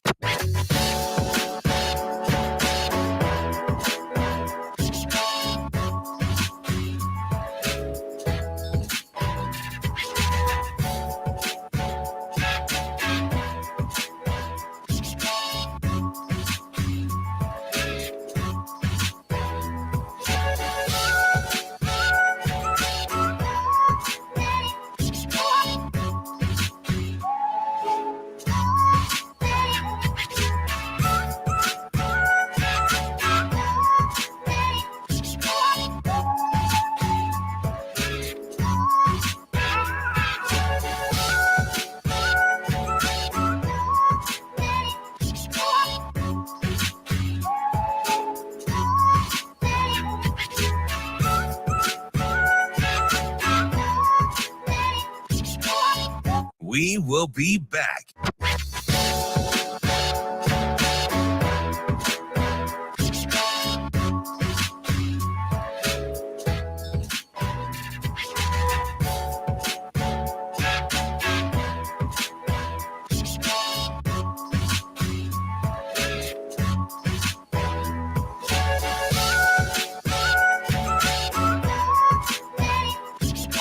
We will be back.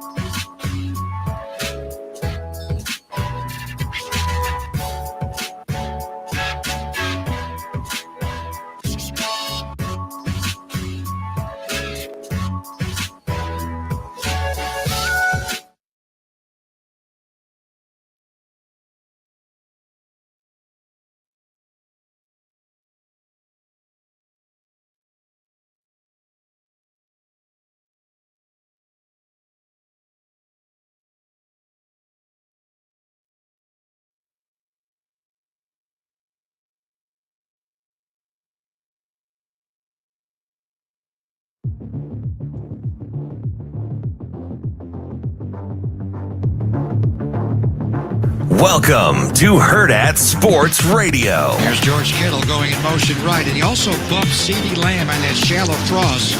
Here's an end around and a flea flicker. Back to Brock Purdy, takes a shot down the sideline to George Kittle. Kittle all the way to the end zone. Touchdown! San Francisco! Off the takeaway, gadget play. They're going to go with a flea flicker. Goff throws, man, wide open. Touchdown, Detroit Lions. Sam Laporta. Razzle dazzle and 6 on the board. Now Barks had a call to his 3 eligible receivers to the right. They looked at Kelsey near side. He makes the catch and rolls into the end zone off the right shoulder. And he flips the ball in the air. Touchdown! Kansas City, and the Chiefs have that coveted 2-possession second half lead.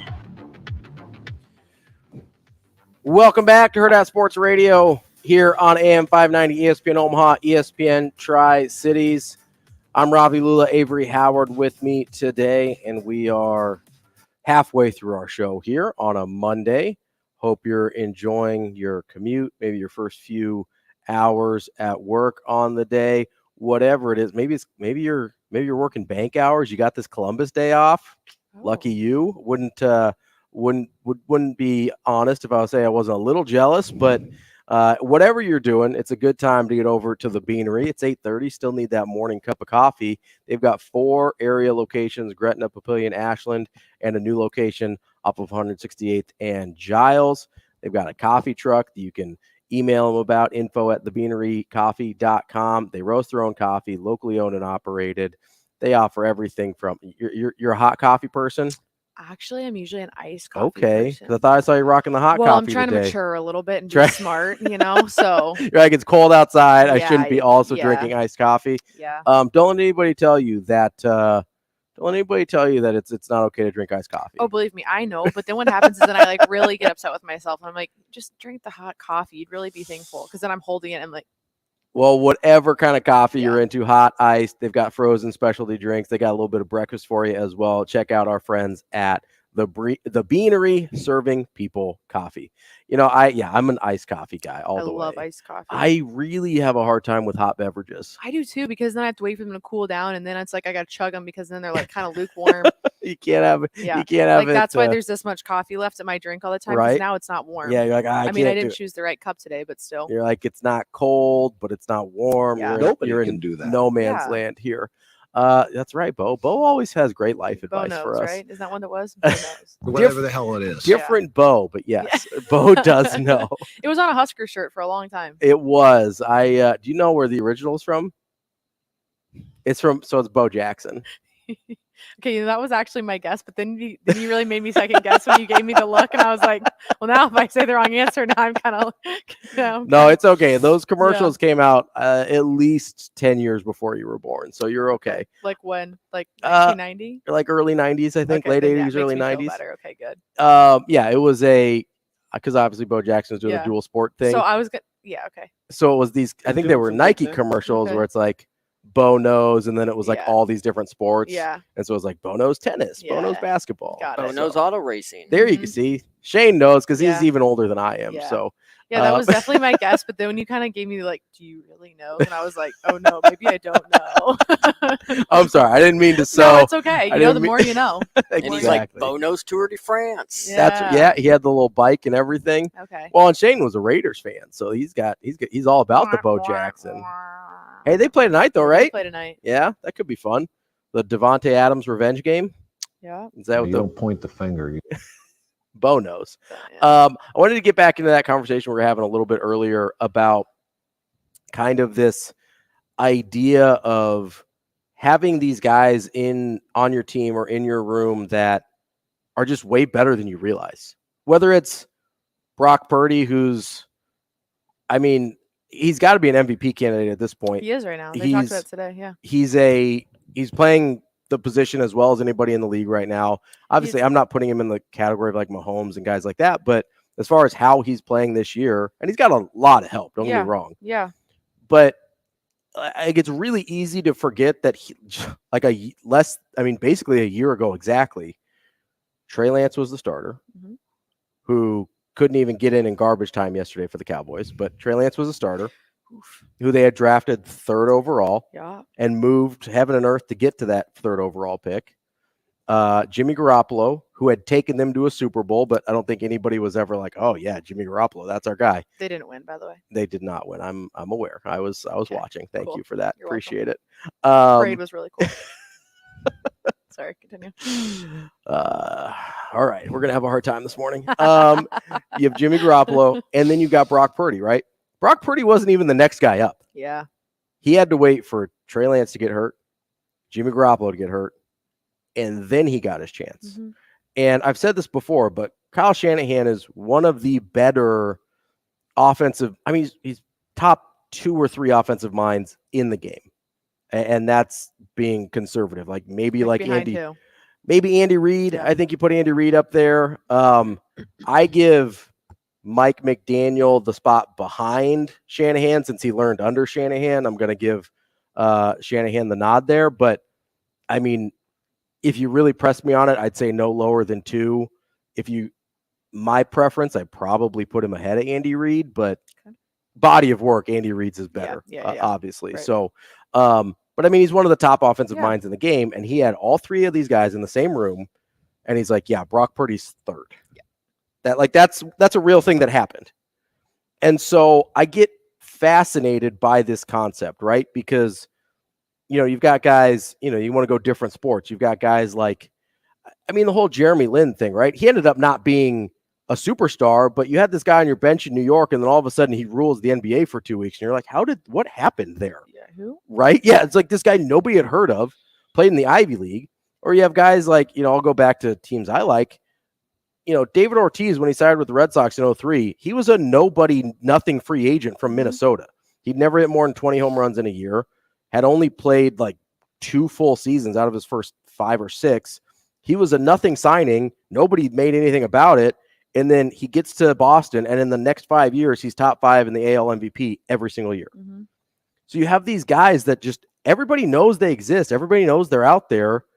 And nobody thinks anything of them. And then all of a sudden, Kurt Warner's a great example.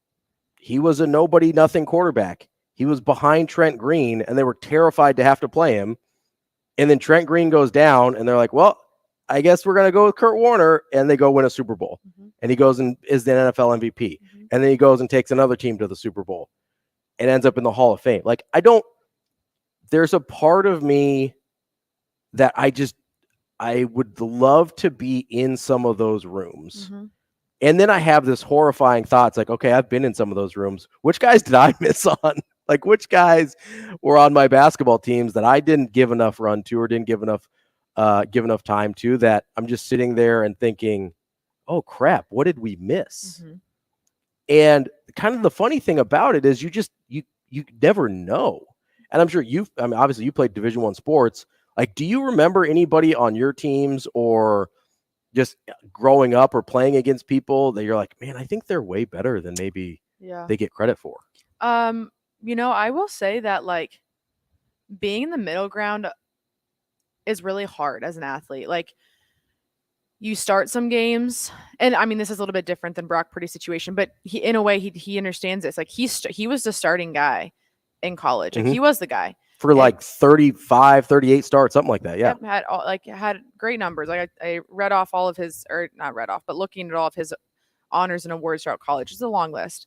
And then you go to an NFL where you're the third guy. And maybe, being drafted last, he kind of was like, I have nothing to lose. And also, like, I'm happy to be here. I'm ready to prove myself. But when you're in that middle ground, it's like really hard, because one day you have the belief of a coach that's giving you a chance, but it's not the full belief that they give like their starter, right? Mm-hmm. You're like, okay, he believes in me enough to give me a shot. And if I do well, it was good enough for the shot that I got, not I am good enough to be the guy. And so I think this is an interesting conversation, because also it's like, how much do we lean into, we can have this conversation later, mm-hmm. but how much analytical data do we look into to make decisions for us when sometimes it's just right in front of us? Yeah. Like, this guy that's in the middle ground has to work. Not that I'm saying a starter doesn't have to work hard, but they are constantly, no matter if they had a good showing or not, having to prove something 10 times more. Yeah, they're chasing. They're always constantly chasing. And even if you had a better performance, you still aren't maybe as physically gifted. You may not have the natural ability, or you maybe do have the natural ability, mm-hmm. but this guy's a few more inches on you or something. Like, that middle ground person is always working so much harder, mm-hmm. always. And so like I said, no knock to a starter, but it's just interesting when then they get this opportunity and it's like, well, he has been putting the work in. Like, he does have some of the accolades. Like, he has been here for a certain reason. And that goes for a lot of sports, but as an athlete point of view, like, it's frustrating, but it's incredibly rewarding. We'll pick this conversation up coming up next. We will wrap up hour number 2 here on Hurrdat Sports Radio.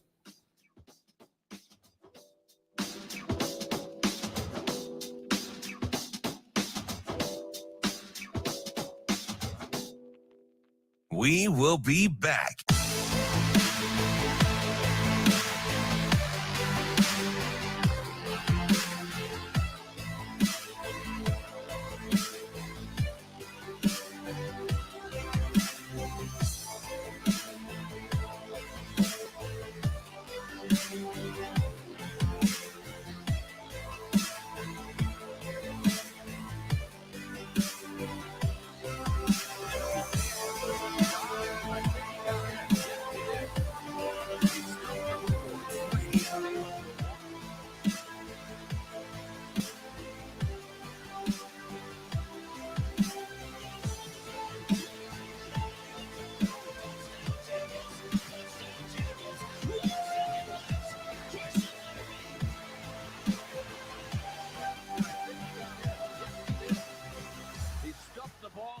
We will be back.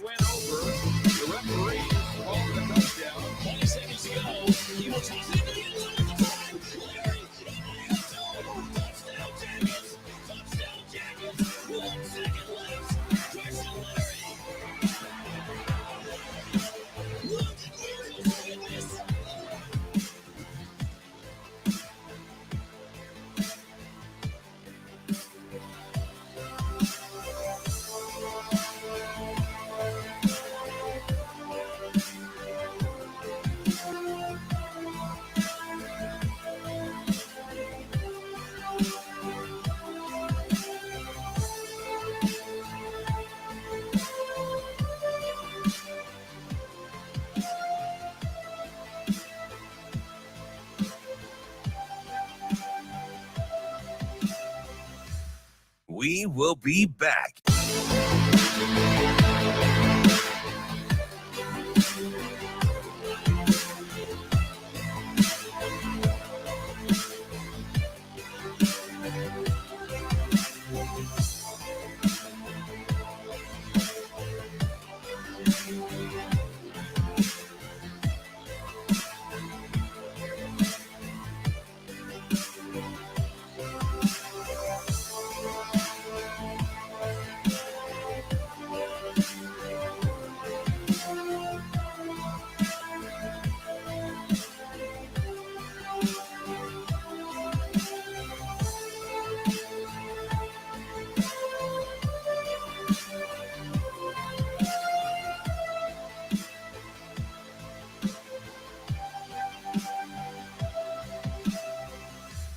We will be back.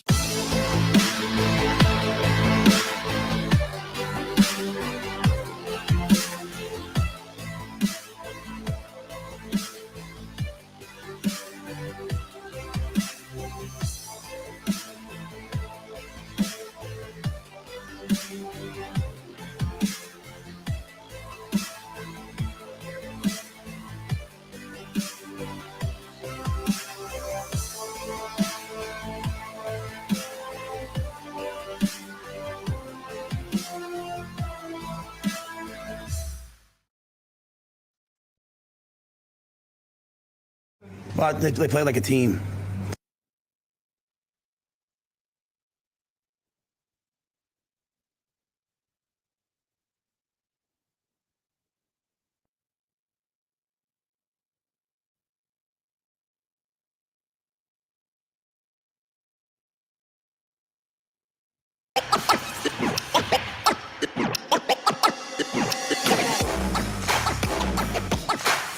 You're listening to Hurrdat Sports Radio. But they play like a team. Play like a team. They're tough. You know, we went out Sunday night. Somebody said, was Sunday night worth it now? And they said, yeah, 100%. And I thought for the most part, you know, we had good protection. I think we're a tough, resilient bunch. We didn't like the way we played last week. We battled here. When it was going well, we didn't just relax. Again, I'd like to clean some things up, but I thought they attacked. Closing out hour number 2 here on Hurrdat Sports Radio. I'm Ravi Lulla. That's Avery Howard. If you're having any sort of issues with a personal injury accident, you can count on the Dyer Law team to provide you with a helping hand when you need it. They'll go to battle for you the way Coach Rhule was talking about, no matter what you're dealing with. Call the Dyer Law team at 402-393-7529 or visit dyer.law to chat with trusted professionals about your personal injury claim. That's DYER.law. Just a reminder, you can be a part of the show. Give us a call at 888-638-4876. That's the Warhorse Sportsbook hotline. We'll talk on that hotline to Adam McClintock here in just a little bit, get a little bit of a national college football perspective. It's a little funny because you've got the really hyped week of college football was last weekend with the really high profile matchups and stuff like that. Didn't necessarily live up to the billing. This weekend, not quite as many marquee matchups, but ended up being a really good weekend of college football. Obviously had some crazy endings. I'm looking at you, Miami. I don't even like, I have to say, if you're a Nebraska fan, and I don't think that didn't happen. Yeah, like I think we talked about this off air. I don't think we talked about it on air, but if you're a Nebraska fan, like at least you have, I've tried to tell people this, right? Like mediocre programs and programs that aren't at the and Miami's better than mediocre this year, right? Yeah. They were undefeated going into Saturday, but programs that are not at the top level make these kind of mistakes all the time that it feels like only happened in Nebraska. But man, the way that Miami lost that game against Georgia Tech, where literally you just have to kneel the ball. Georgia Tech had no timeouts. There was nothing they could do to stop it. No, like I was watching them talk about it, and I was watching the replay, and I was like, was it that? Like, what am I missing? Yeah. You're like was it that simple? What am I not am understanding? Yeah. I've watched it literally 3 times, like on different programs. And I was like, still confused if it was really that it. Yeah. It's like they really could have just kneeled and it was over. It's like they do that in flag football. Like yes. The kids just. The high school kids do it. Yep. The Pee Wee kids do it. It's like, hey, we're done now. Thank you. That's the victory formation. Just line it up. We're good to go. Very confused. And then, yeah, obviously, if you didn't watch it, which I don't know how you wouldn't have seen it by now, but Miami fumbled because they handed off the ball instead of just kneeling. Georgia Tech had about 30 seconds, goes down the field, throws about a 40-yard pass with 1 second left to win the game. And at least that hasn't happened in Nebraska this year. Knock on wood. We're going to hope that doesn't happen this year. But my point is, first of all, it doesn't just happen in Nebraska. Bad, stupid things happen to college football teams everywhere. So I don't know if you take solace in that, but I do a little, right? It's not like Nebraska is cursed. Like, college football just is weird sometimes, and a lot of times it's really stupid. But also, kind of going back to the conversation we were having before the break, coaches miss sometimes. They just miss on whether it's evaluations, whether it's play calls. And so part of it is, I think, especially the quarterback position. Quarterback position, I think, is the hardest thing to evaluate in sports. Yeah. Because you're so dependent. Now, some people argue offensive line, and that's totally fair as well. Offensive line is really hard to evaluate, especially when you've got these really big guys at the high school level, and you're like, I don't know if he's just bigger than everybody else. I don't know if he's good. Yeah. That's a really challenging thing as well. But with quarterbacks, they're so dependent on so many other things, right? They don't operate in a vacuum. They've got your offensive line. You've got your skill position players. You've got what is the defense doing? I mean, if I remember correctly, Patrick Mahomes did not have a winning season in college, ever. Like, embarrassed to say this, but I didn't really know Patrick Mahomes before he came to.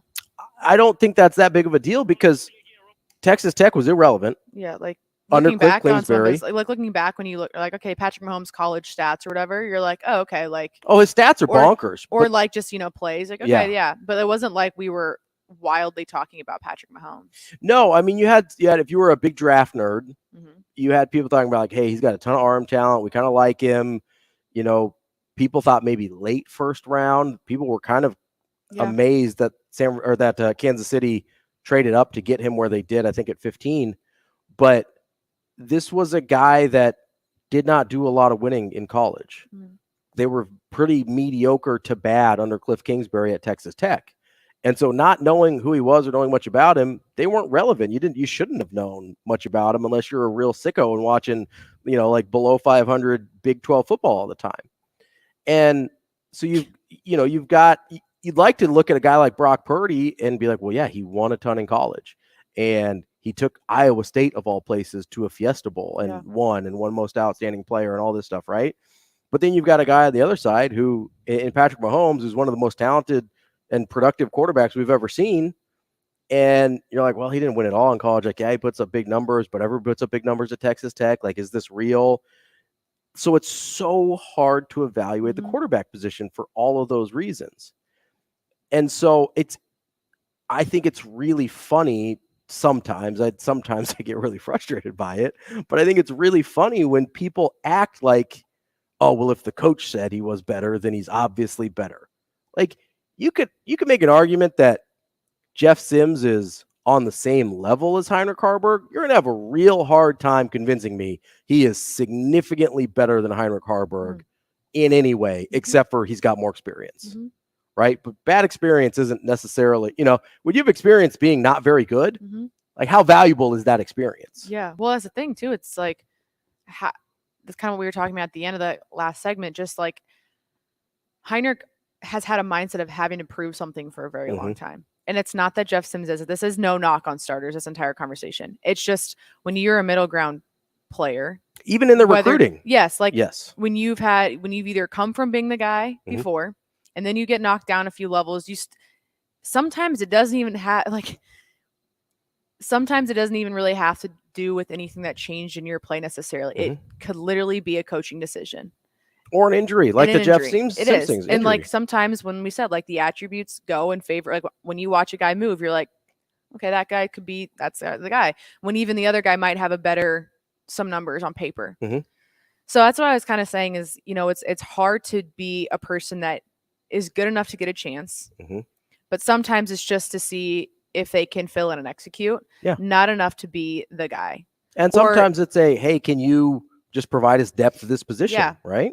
And so that's a really hard line to walk because you're getting a belief and you know that you're good, but then subconsciously you have started to believe, well, I'm good, but not good enough. And I'm only good at this time. So sometimes it's hard to play up to that at that point. Like I'm only a filler here. I'm going to make the most of it, but I know it's not necessarily going to do anything for me. So it is impressive that Heinrich has really stepped into this position and known that this isn't just a temporary fix at this point. Like I could potentially be this person for a long time now, injury to Jeff Sims or not.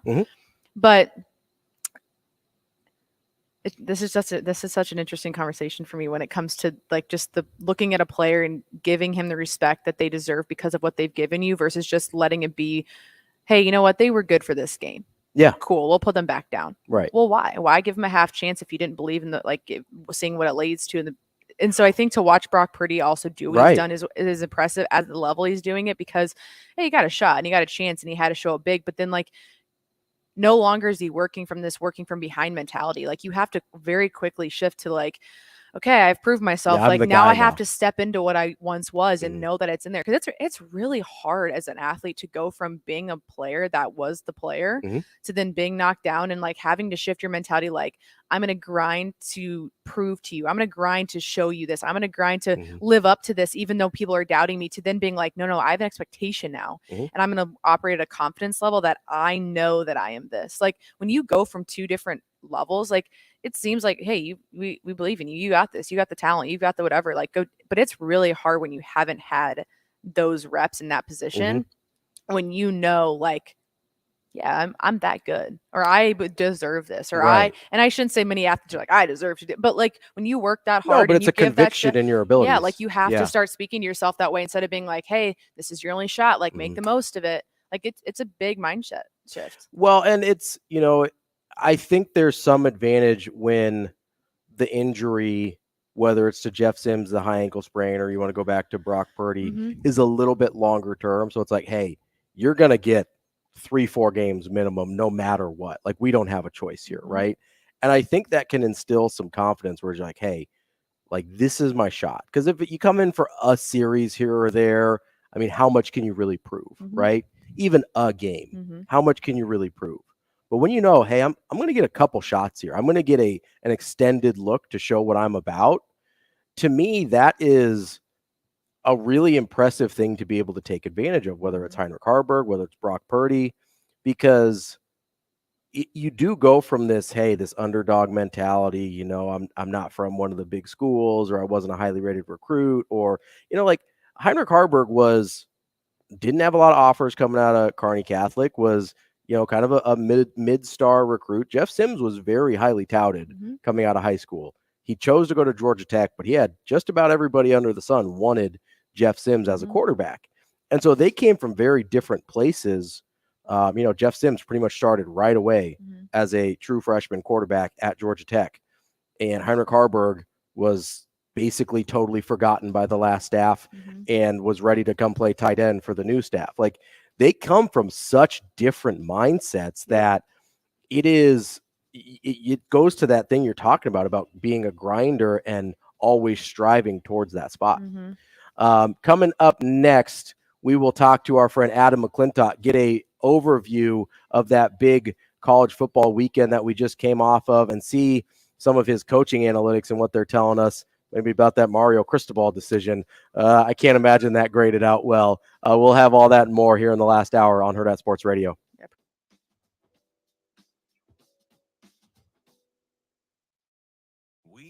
Be back.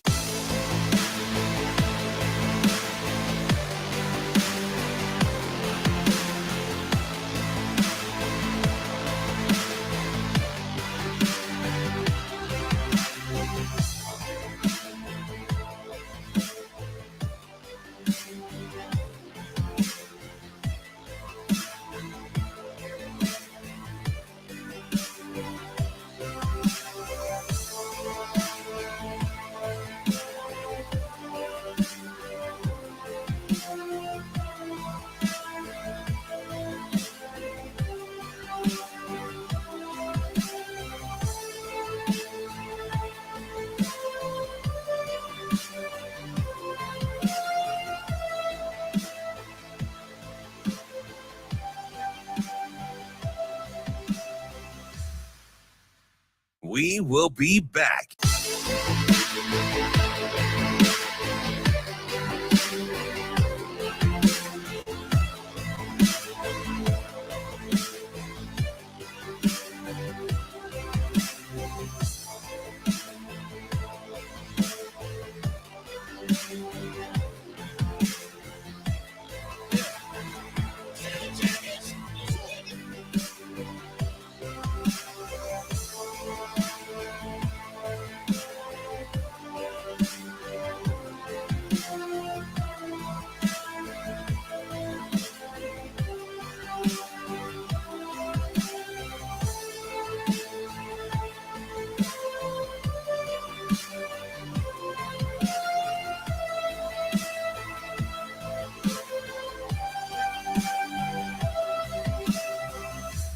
We will be back.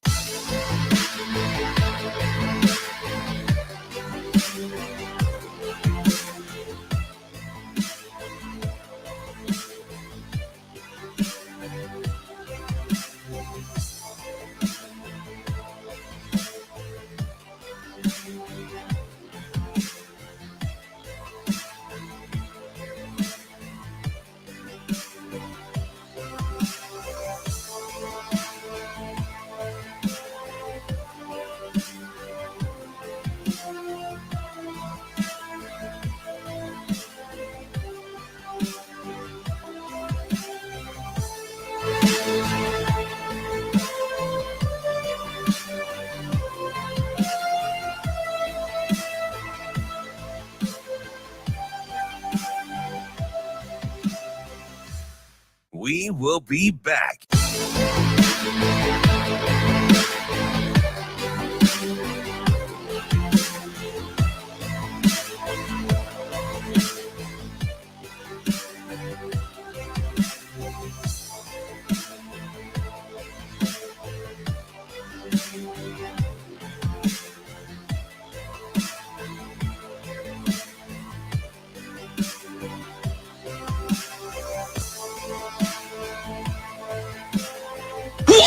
Left.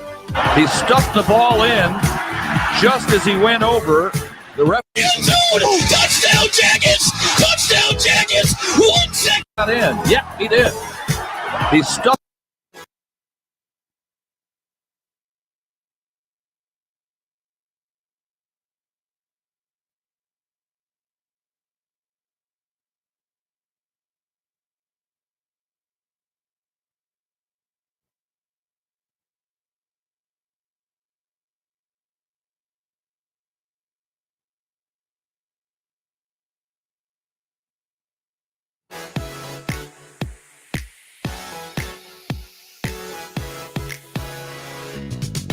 Welcome to Hurrdat Sports Radio. Caleb will want to run it in if he can, but he dives, and I think he got in. Yep, he did. He stuffed the ball in just as he went over. The referees call it a touchdown. 5 seconds to go. He will toss it into the end zone at the 5. Leary into the end zone. Touchdown Jackets. Touchdown Jackets. 1 second left. Christian Leary. Look at witness. Welcome back. Kicking off hour number 3 here on Hurrdat Sports Radio. We're on AM 590 ESPN Omaha, ESPN Tri-Cities, and now KFOR in Lincoln. I'm Ravi Lulla, Avery Howard with me today, and we are joined now by our friend Adam McClintock. He is the college football professor, and he is the founder of Matrix Analytical, the college football analytical process there. Adam, how are you this morning? Good. How are you guys doing? We are doing terrific. I love the mini helmet wall you got going on behind you there. This might be too granular, and I don't know if your coach's analytics go on this by a play-by-play basis, but as you're watching this Miami Georgia Tech thing play out, just what's going through your head, whether it's through your models or not, just you as a person, what's going through your head as you're watching that happen? Well, first off, we don't grade every play quite like that, but what was going through my head was, oh my gosh, this is happening to Mario again. Yeah. Because it happened to him in 2018 when he did the same thing against Stanford, I believe. And Stanford recovered the ball, kicked a field goal, went to overtime, and beat him there too. So, yeah, to happen to a coach twice in their career, that's rough. That is rough. But I'm sure he's got his head buried in the next week already. He's trying to flush that one quickly. Yeah, we were discussing that earlier. We were like, were we missing something? Like watching it over and over again, like it couldn't have been that simple, right? Like we were like waiting for the reasoning as to why. We couldn't figure out why. I'm sure the rest of the nation was having that question as they watched that. But anyway, like, as I guess we'll never know. Looking to a different conversation, we were discussing quarterback situation here in Nebraska with Heinrich Harburg, and also out with the 49ers and Brock Purdy, and how quarterbacks are evaluated, and sometimes finding talent within your program that you might have not realized was there, because maybe we're looking at analyticals more than talent, or we're looking at talent more than analyticals. Do you think we've gotten to a point where just grading quarterbacks has become so difficult by the numbers, or should we just take things at face value for what we're seeing? That's interesting. Grading quarterbacks is difficult. It's very difficult. And actually, my partner who co-founded the Matrix Analytical with me, he actually has a process where his name's Dave Bartu, and if you follow him, he actually, when Brock Purdy came out of the draft, he had him as one of the higher quarterback picks for that draft. He has a very good way of looking at quarterback evaluation differently. And the way he does it is he looks, okay, what is a quarterback doing with the talent he has relative to the talent he's facing? So a quarterback like Brock Purdy, who was at Iowa State, elevated that program by himself for his 4 years while he was there. You would, in his system, you would take somebody like that higher than you would somebody that say like, Baker Mayfield. Okay. Mm-hmm. Because Baker Mayfield, Oklahoma was good before he got there. Yeah. He took them to maybe a little higher level, but Oklahoma was going to be good whether he was there or not. Mm-hmm. They had Lincoln Riley as the offensive coordinator. They had, I think that really didn't.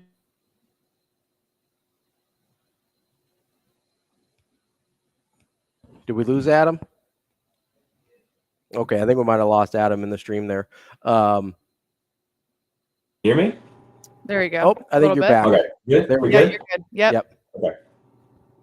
So you were talking about the ability of a quarterback to raise the talent level of their team versus quarterbacks in other positions, kind of using historical models of Brock Purdy versus Baker Mayfield. Is there guys this year that you're looking at that either you or Dave or your Matrix Analytical model are looking at and saying, hey, this guy is raising his team's ability more than maybe we realize, a guy that's overachieving to a degree that we're not necessarily appreciating?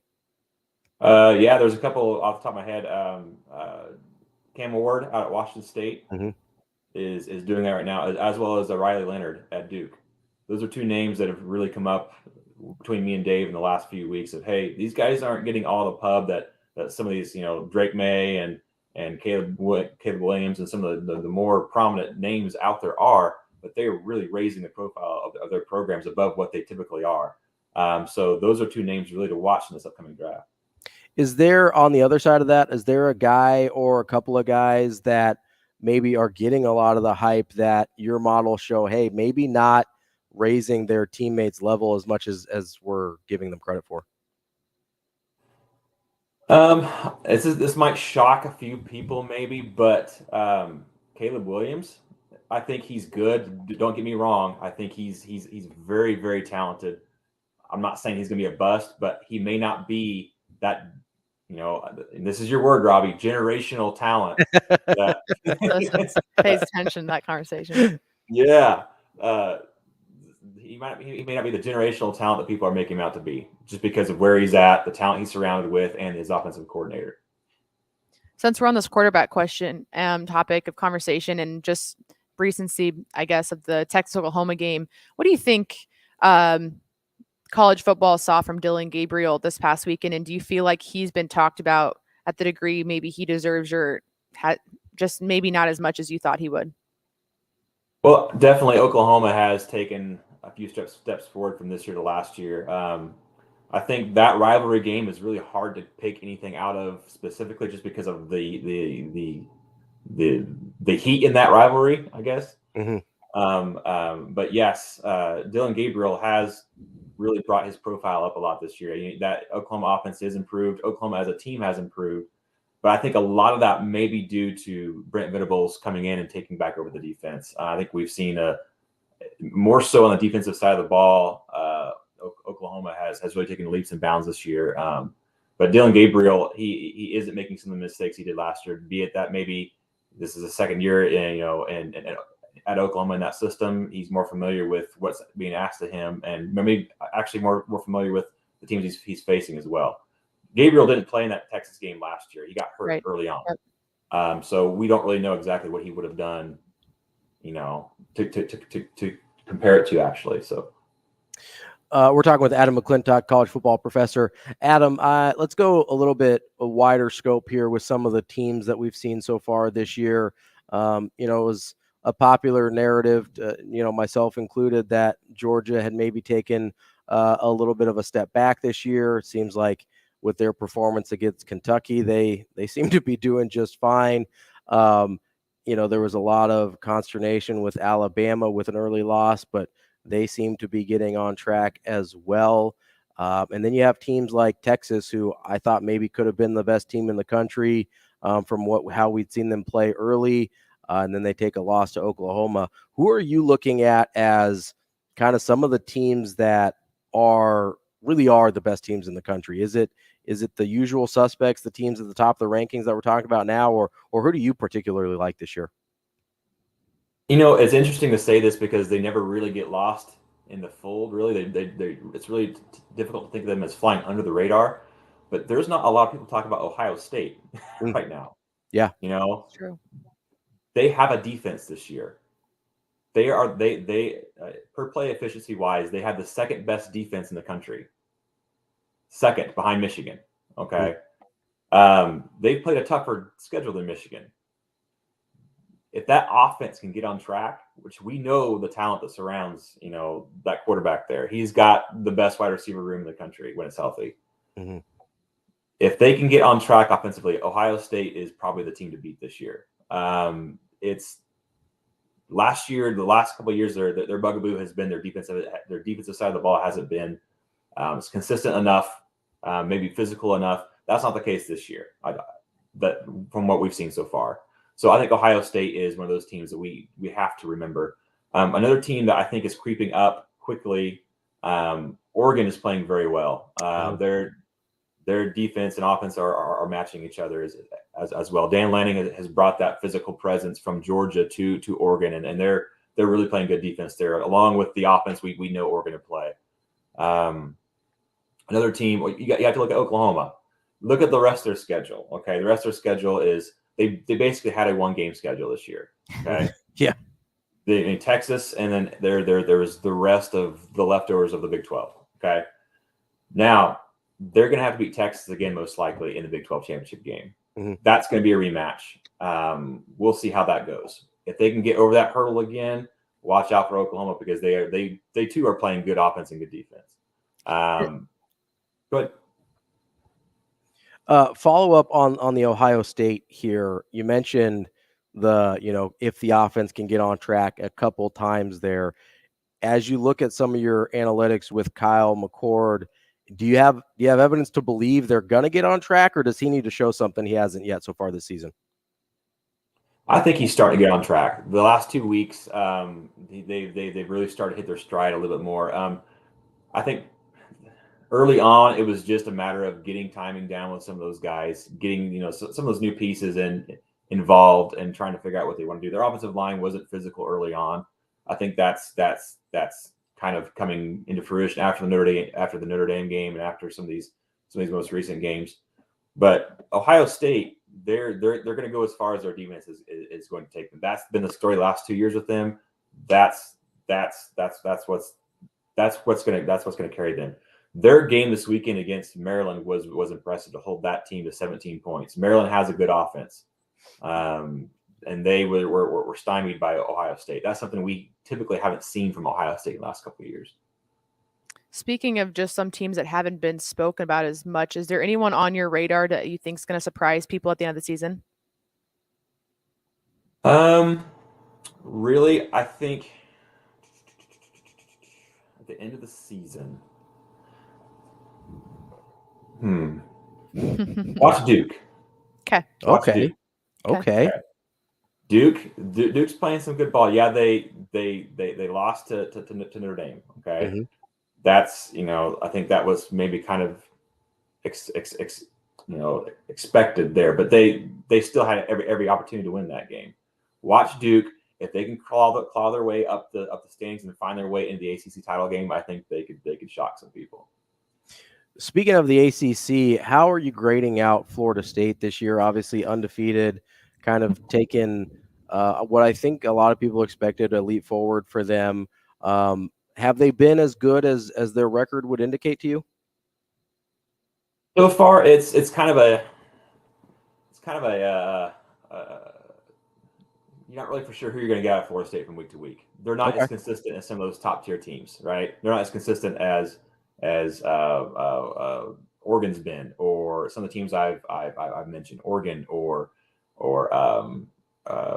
Oklahoma has been pretty consistent. Mm-hmm. They are, to me, Florida State is USC East, because you don't know what you're going to get them week to week. They can outscore anybody, or they can come out and they can play down the level of their competition as well, as we saw USC do this weekend against Arizona. So I would look at USC and Florida State in a lot of the same lens there as far as what to expect out of those programs this year. Adam, I'm glad you brought up USC. The defense is as bad as we think it is, right? Like, analytically speaking, like it's every bit as bad as it looks, right? Absolutely. Okay. I want to make sure my eyes weren't playing tricks on me, because it looks pretty brutal at times. So one of the things I've always been curious about with USC, though, is it's really, I think it's pretty difficult to play effective defense with the style of offense. It's not, this isn't a Michigan where you're really kind of leaning into a defensive type football team, but it's not impossible, right? We've seen teams like high-powered offensive teams before play good defense, right? So we're kind of just been making excuses for USC, right? It's not impossible to play good defense with that offense, is it? No, not at all. I mean, look at Tim DeRuyter. Tim DeRuyter did it at Oregon a couple of years ago. Okay. Mm-hmm.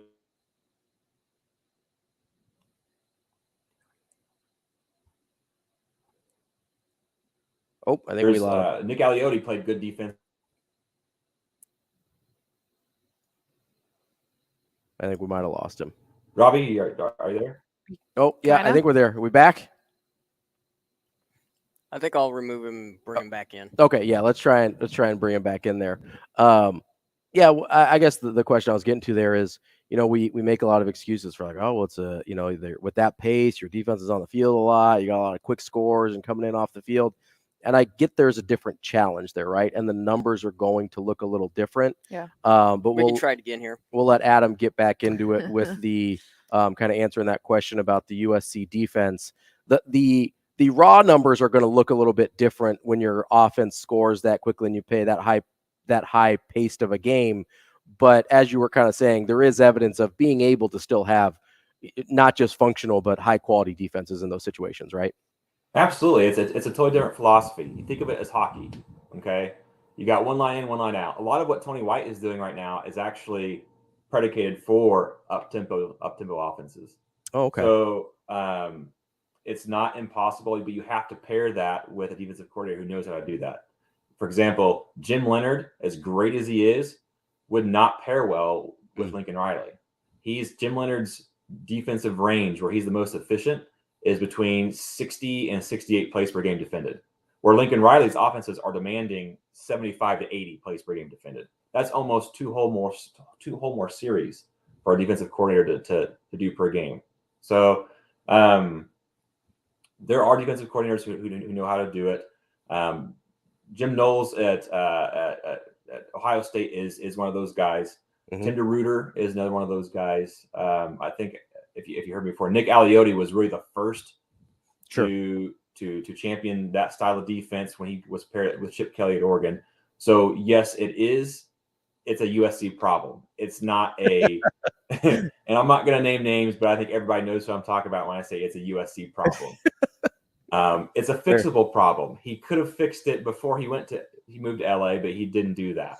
So we'll see how he handles it from here on out. But Robbie, he's wasting a generational talent at USC.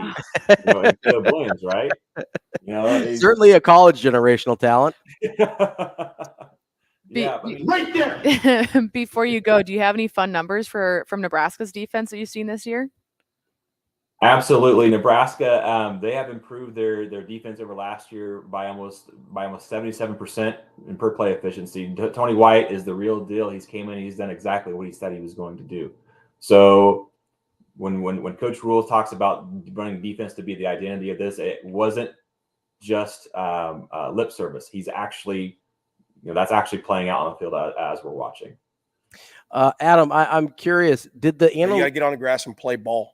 Did the analytics for Tony White kind of give an indication of this kind of success? Because with Syracuse, like I said, some of the raw numbers were a little up and down, a lot depending on how Syracuse matched up with their opponents. Did your analytics kind of give you an idea that maybe this was a really good hire with Tony White at Nebraska?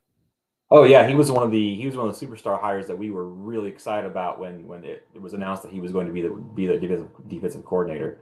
We had him on we keep a short list for our clients.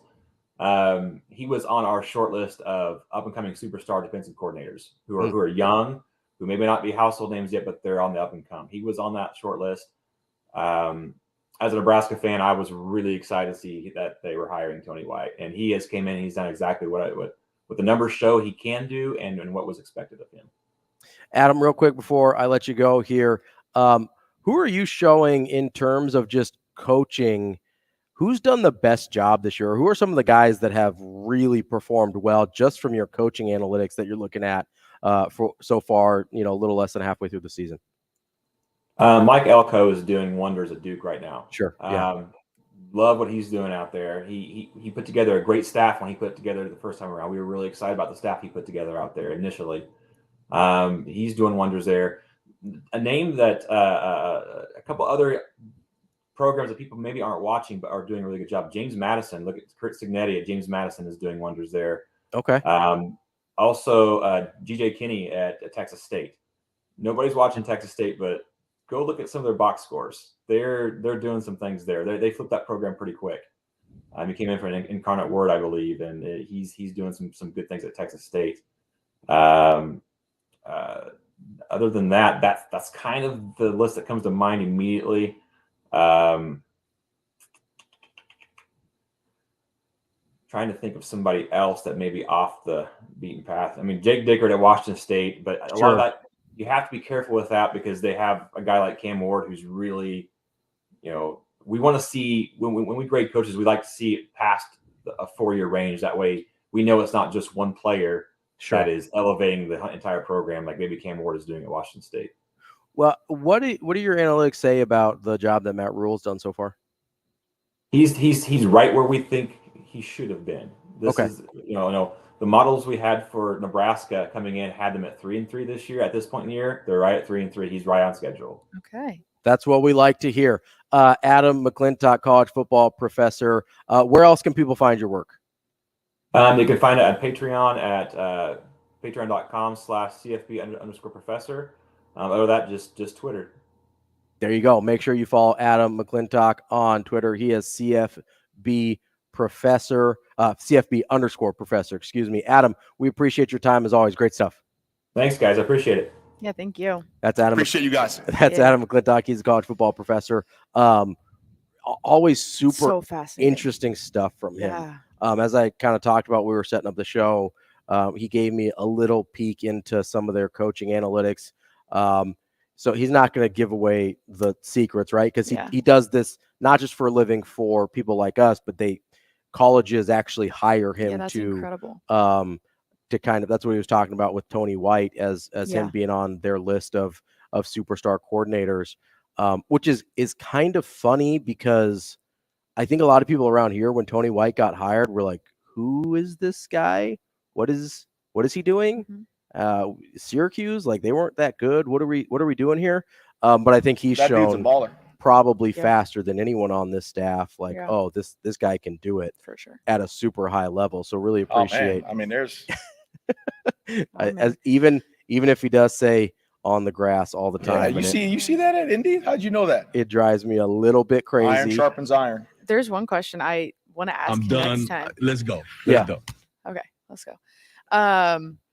Like, what's the craziest stat that they can look at and like they break down so many things and like what is like one of the things where it's like you would never think to pull that stat, or like just what information does it take to pull, like when we look at yards, we look at tackles, we look at all the basic stuff, right? And they're looking at next level numbers. Like, what is the thing that if you told a person like we pull this stat and like it proves true, or like like the one that's like what is the one that you're like you can track that one that's like a big indicator for success that you're just like, what on earth? Like I feel like in different sports when I look at the stat sheet sometimes, like I'm like, what even is, and I'm looking up, I'm like, they look at this like, and I'm sure they've got 100 of those that are giving them these models, but I would love to be like, what's the one that you tell people like, we can track that, we can pull that, and then I'd be like mind blown. Like you gotta get on the grass and play ball. What are you it's like, what are you talking about? Like and how, right?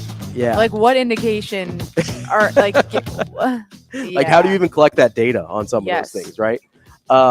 Great stuff there from Adam McClintock. We love it when he joins us. No math class can teach you that. No, and even if it could, I probably wouldn't have picked it up. Coming up next, we'll continue here on Hurrdat Sports Radio on AM 590 ESPN Omaha, ESPN Tri-Cities, and KFOR in Lincoln.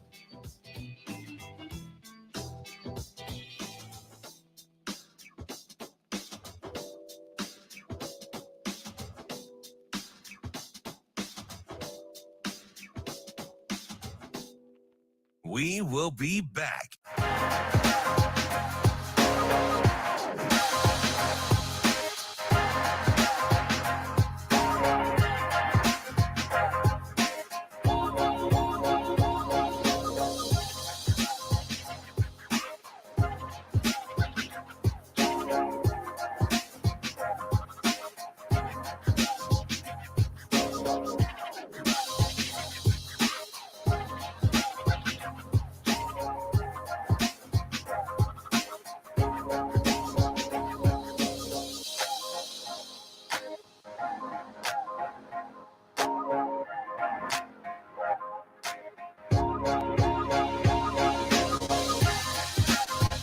We will be back.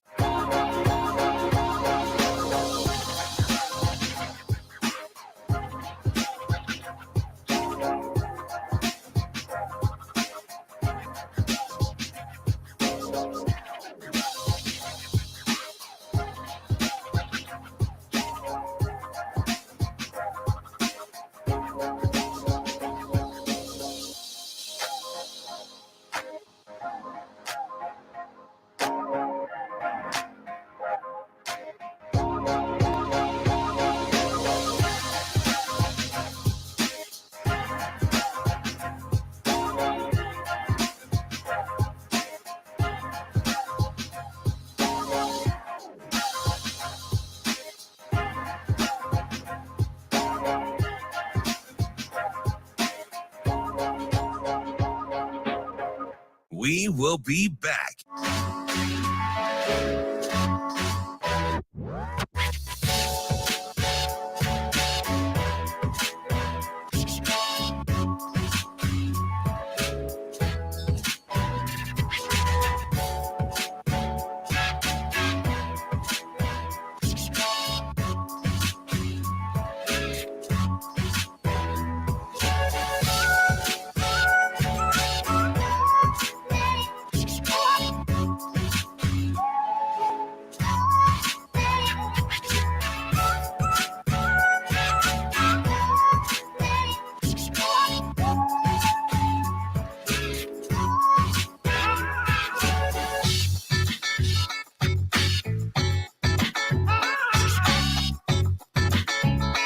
We will be back.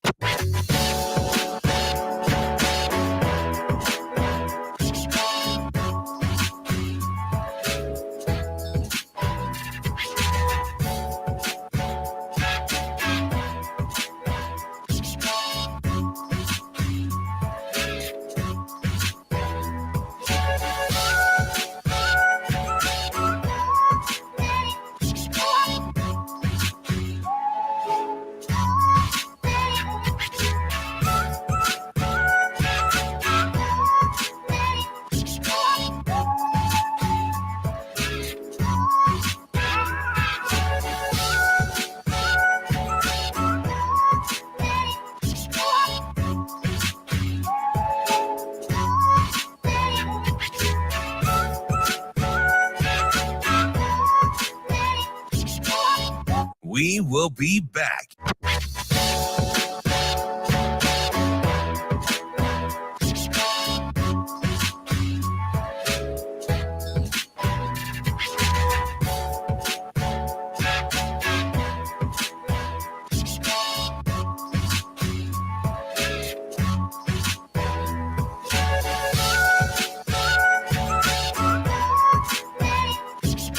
We will be back.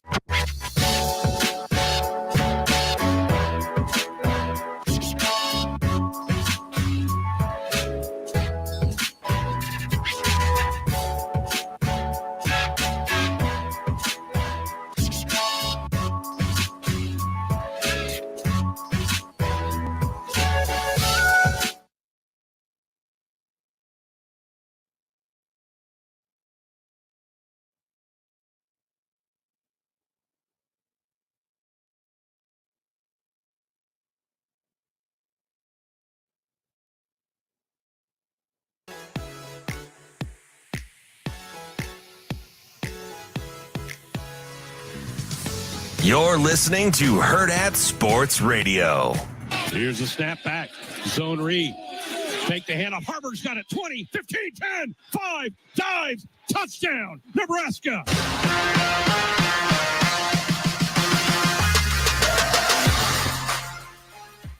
Welcome back here on Hurrdat Sports Radio. I'm Ravi Lulla. Avery Howard with me this morning. We are wrapping up the final half hour of the show here on a Monday morning. Tons of good stuff for you. Lots of football, a little bit of randomness as well, which is always fun. Speaking of randomness, it's time for the Warhorse Sportsbook Sports Cleanup. Get to all the things we've missed so far today as we've been focused on Nebraska, college football. We talked about the 49ers a little bit with Brock Purdy, although we didn't really get into just how dominant they were last night. I did not expect that score. I didn't either. I actually looked at it and there hasn't been many games where I've been like, ooh, Dallas Cowboys on a Sunday night. Good game. And I looked at it and I was like, I'm excited for this one. For sure. Following, especially the Chiefs playing. So I was like, usually kind of, no, I'm kidding. I don't always check out, but I was like, I'm looking forward to this one. Then I was like, whoa. And I mean, obviously I particularly enjoyed it, but no, I went into that and I kind of thought hey, I think maybe I thought the 49ers were better. And I don't think they're 32 points better than the Cowboys. I think some things kind of just got away from Dallas, but I was really impressed with how the 49ers looked. So obviously I was thrilled about that. I thought they'd maybe win by 10. I didn't think it was going to be like that. Obviously the late interceptions for Dak kind of got that thing away from him in a hurry, but you know what is a crazy stat? What's that? Brock Purdy has 0 of those this season. interceptions. 0 interceptions. Yeah. And, I mean, career, he's got 0 losses. Yeah, I know. I mean, technically he takes the loss in the NFC Championship game because he was the starter in that game, but he played, I think, 1 series, regular maybe season 2. Starter. He's but he's 10-0. got 0. Yeah, he's 10-0 as a regular season starter. 0 interceptions. In games that he's played the entire game, yeah, he hasn't lost. No, like 0 interceptions. There was this crazy stat that I saw. I'm going to bring it up here.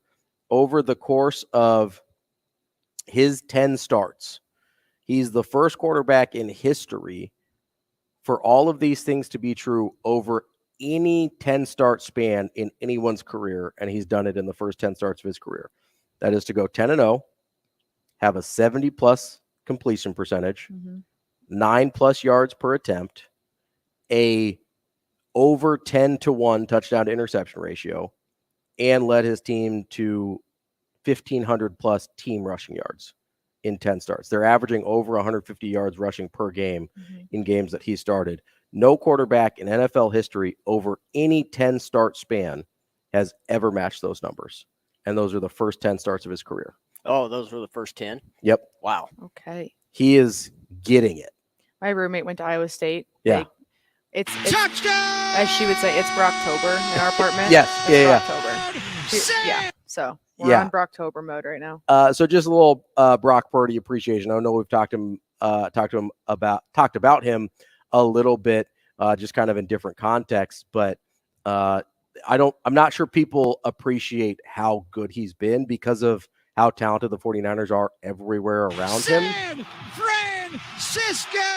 I think sometimes he gets he's just kind of a caretaker of a really good offense and whatever. And listen, would he look like this in any other offense? Probably not. But, Kurt Warner wouldn't have looked like that in anything but The Greatest Show on Turf either. And he still gets all his flowers, right? I'm just still mad that your 49ers still have you guys have my play-by-play guy for the radio. Because that guy used to be the Raiders play-by-play guy. And now you guys have him.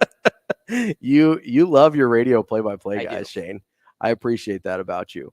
Some other things that we hadn't got to yet today, some pretty big recruiting news in the state of Nebraska. Caleb Pyfrom, who had been committed to Illinois previously, he's an offensive lineman from Omaha Central, has decommitted and has opened up his recruitment. So it's an interesting timing. Yeah, I was going to say, I don't know that it's a coincidence coming right off of that game in which Nebraska, his hometown, home state team at the very least, beats the team he's committed to. But it'll be interesting to see. Obviously, you hope that Nebraska is able to keep him in state this time and get that locked down. But we'll see on that one as well.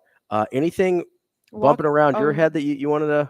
Yeah, I mean, not that I know much about this, but there's a walk-on this morning, walk-on quarterback in Nebraska as well. Yep, I saw that from Blair, preferred walk-on quarterback spot. Still waiting for my guy Anthony Rizak to get some love from the Husker coaching staff. Just putting that out there. Scholarships still available. Just toss one out to about 90th and Pacific. See what happens, guys. I'm just Robbie's daily dose of Anthony Rizak. I didn't talk about him hardly at all last week. Right, so I've got a little Anthony Rizak talk backed up that I need to get out here. Huge game this week. West Side at Millard South. I have to work hockey on Friday. And I'm excited. I'm really excited for the season, but I didn't know it was going to be on this weekend. It's like, I was really looking forward. I love some high school football. Yeah. And that's number 1 versus number 2 in the state. I just love the rivalry too. Like everyone's going to be there. There's been a lot of talk. I would say there's been a little bit of chatter, especially on the Millard South side. I think it kind of was a few weeks ago with the big game chain. Oh yeah, and on our very own Hurrdat Sports channels where Millard South declared themselves the best team in the state. Yeah, Anna was like, "Hey, I have this clip. We're gonna get up." And I literally think I sent back to the whole chat. I was like, "Oh man, okay, let's be careful. Let's make sure we monitor this one." It's obviously gone off on all platforms, but I was like, "Yep, oh, that poor kid." If it works out, fantastic. I mean, you appreciate the confidence, right? You like the confidence, you like the swagger a little bit there, but that's gonna be really interesting to see how that game goes. Millard South is a little banged up. They had some guys banged up at that game at Columbus this weekend. So obviously would love to see both teams at full health, but I think still going to be a great game on Friday. Super excited to get out there. Bye week for the Huskers. I'm sure you'll see a lot of coaches in the attendance. attendance. Yeah. Hopefully we see some Nebraska coaches out to. I have a feeling. And I think also too, like Anthony, to your point, has showed a great showing so far this year, but it's probably fair to say this would be the real true test on the schedule. Yeah. At this level. It probably, it's kind of crazy. Obviously last week was, I thought, going to be a real test for them. Yeah. They went to number 5 at Kearney. Shut them out. Yeah, like it was 56-0 at halftime. Oh. And then they shut it down. Oh, I must have missed that. Yeah, it was, I think. I must have seen like a score update. I thought it was the end. Oh. I believe it was 56-0 at halftime. That ended up being the final as well. So you may have just seen the final score. Okay. But man, I believe they held. They shut it down. They shut down. They didn't score in the second half. I was like, wait. Okay, got it. I think they held Kearney to like 30 yards of total offense for the entire game. So it was West Side's ready to go for this one. Okay. So we'll see. I'm excited to see that one between Millard South and West Side. We've been kind of had that circled on the calendar for a couple weeks now. Yeah. So that'll be fun. A lot of high school football that we'll be covering. I assume that's the big game of the week for Hurrdat? Yeah, I think the whole crew is going to be there. I think all hands on deck just to enjoy it too. It's got to be, right? Yeah. I mean, it's the short of the playoffs. That's going to be the biggest high school game of the year. Yeah. So that's going to be super exciting. Super. Nebraska volleyball played last night. Yep. No, Saturday night. Friday, Saturday. Yep. I didn't get to watch obviously Friday's game because the Nebraska football game, but W and Saturday night swept them. So that's about all you can ask for. They're really on a roll. Like looking at, I need to talk to Jacob about this a bit more. I'm interested to hear his take because it just feels like this team, like Nebraska volleyball has been within the top 5, top 10 every year for as long as I can remember. And they were dominant, but like not to this level. Like I don't have a doubt in my mind when I watch them. Like in the past few years, we've had really talented players, but I've been waiting for someone to like come up and set a tone and swing out of their shoes. And it was just like, man, I'm kind of waiting for like that aggression to set in. Like we do a lot of things good, but I'm waiting for like the set the tone play. And this year it's like left and right. Like you got Andy Jackson who crushes the floor. And then Harper just does what Harper does. And then you have Merritt Beeson who's just like this enthusiastic leader who also can like smack a volleyball monster, right? And so like they're just all over the place, where I felt like in the past it was like, okay, talented, like good group. This year it's like, whoa, they seem like they're on kind of a different page, like a different level. And you know what's so frustrating is the only game I really truly, I love Husker volleyball, I watch every game, but the only game I truly care about and I'm fired up for this year is Wisconsin. You know what that game is? It's on the same day as the football game for Iowa. Yep. In Lincoln. Yep. Who did that? I don't know. I mean, maybe who? I don't know. That's not great. We're gonna have a conversation. We're gonna have to talk to some people. The first game with Wisconsin is coming up here on October 21st. We will see. Nebraska's got 3 more matches between then. You'd like to hope they're 18-0 going into that one. I want to see them set the tone for that series. And maybe change the tide because Wisconsin's had their number a little bit here. Coming up, we're going to wrap up the show with Eric Bailey of the Tulsa World. His Oklahoma Sooners have been the toast of the college football world this weekend. We'll get to that next on Hurrdat Sports Radio.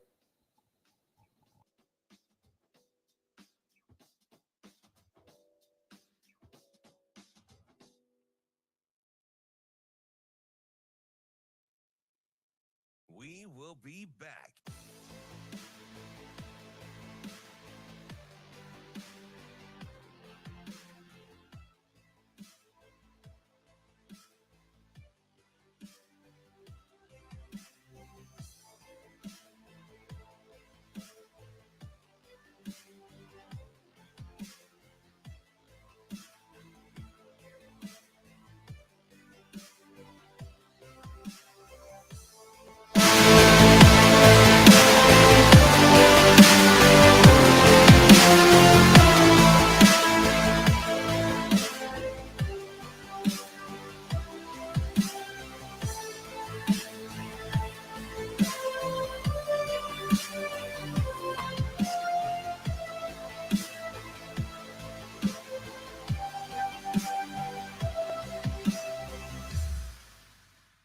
We will be back.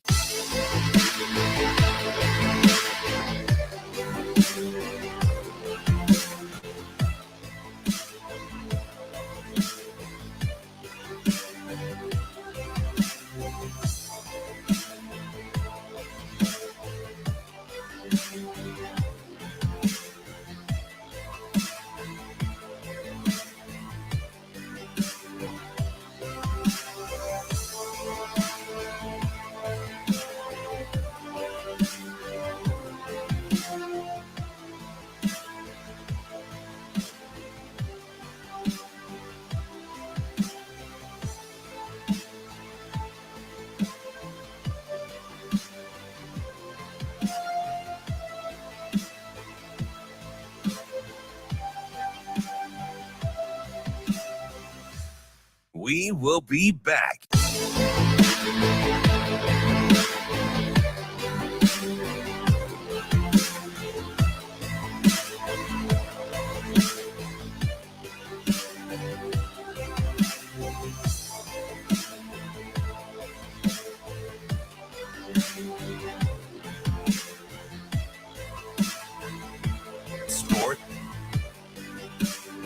Sports Radio. Handoff Walker, touchdown. Easy like in Dallas. 23.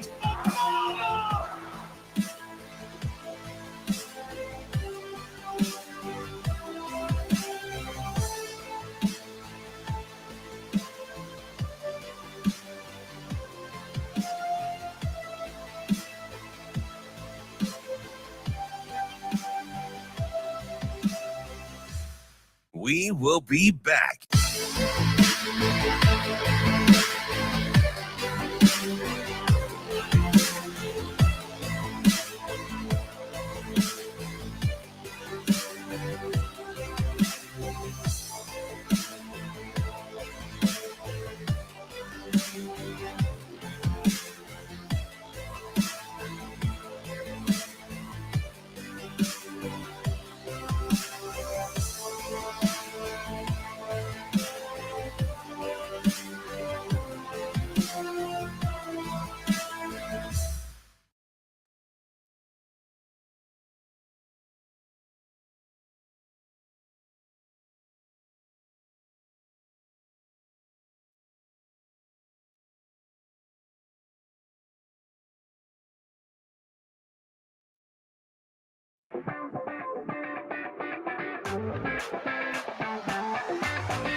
You're listening to Hurrdat Sports Radio. Handoff Walker, touchdown! Easy like Sunday morning, Tawi. And the Sooners are back on top in Dallas. 23 seconds. Gabriel has the football, looks to throw. He's under pressure, he lobs in zone, touchdown! Nick Anderson, touchdown! Oh, mama! Wrapping up the show here on a Monday. Want to tell you about our friends at Dingman's Collision Center. They have 4 great area locations. Best place, first of Omaha, best of Omaha, first place, 18 years running. There we go. They've been in business for 25 years, family owned and operated. They can work on all your makes and models with the latest technology, and they've got a terrific give back program. Go to dingmans.com for more information. We are joined now by Eric Bailey, who covers Oklahoma for the Tulsa World. Eric, how are you this morning? Hey, I'm doing fine. How are you guys doing today? We are doing great. I have to imagine it is a much more pleasant time to live in the state of Oklahoma when the Red River rivalry goes your way. What's the attitude around Oklahoma this morning and kind of this weekend? It almost felt like the culmination of a turnaround from sort of a disappointing year last year to, hey, maybe Oklahoma's on the right track again. Boy, talk about a complete 180 in 1 year's time. Right? Can you imagine just think about what it was like the Monday after Red River rivalry last year, 49-0 loss.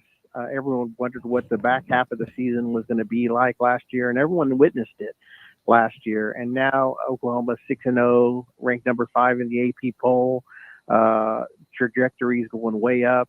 Should be favored the rest of the regular season, and undoubtedly probably will get Texas again in the Big 12 title game if everything goes like as planned. Brent Venables has really turned this program around and just impressed. Last year was a rebuilding year. Brent Venables will never say that out loud, but I think that's what it was. And everyone's excited at Oklahoma. Things are looking up, and it was an incredible rebuilding job by Venables and his staff.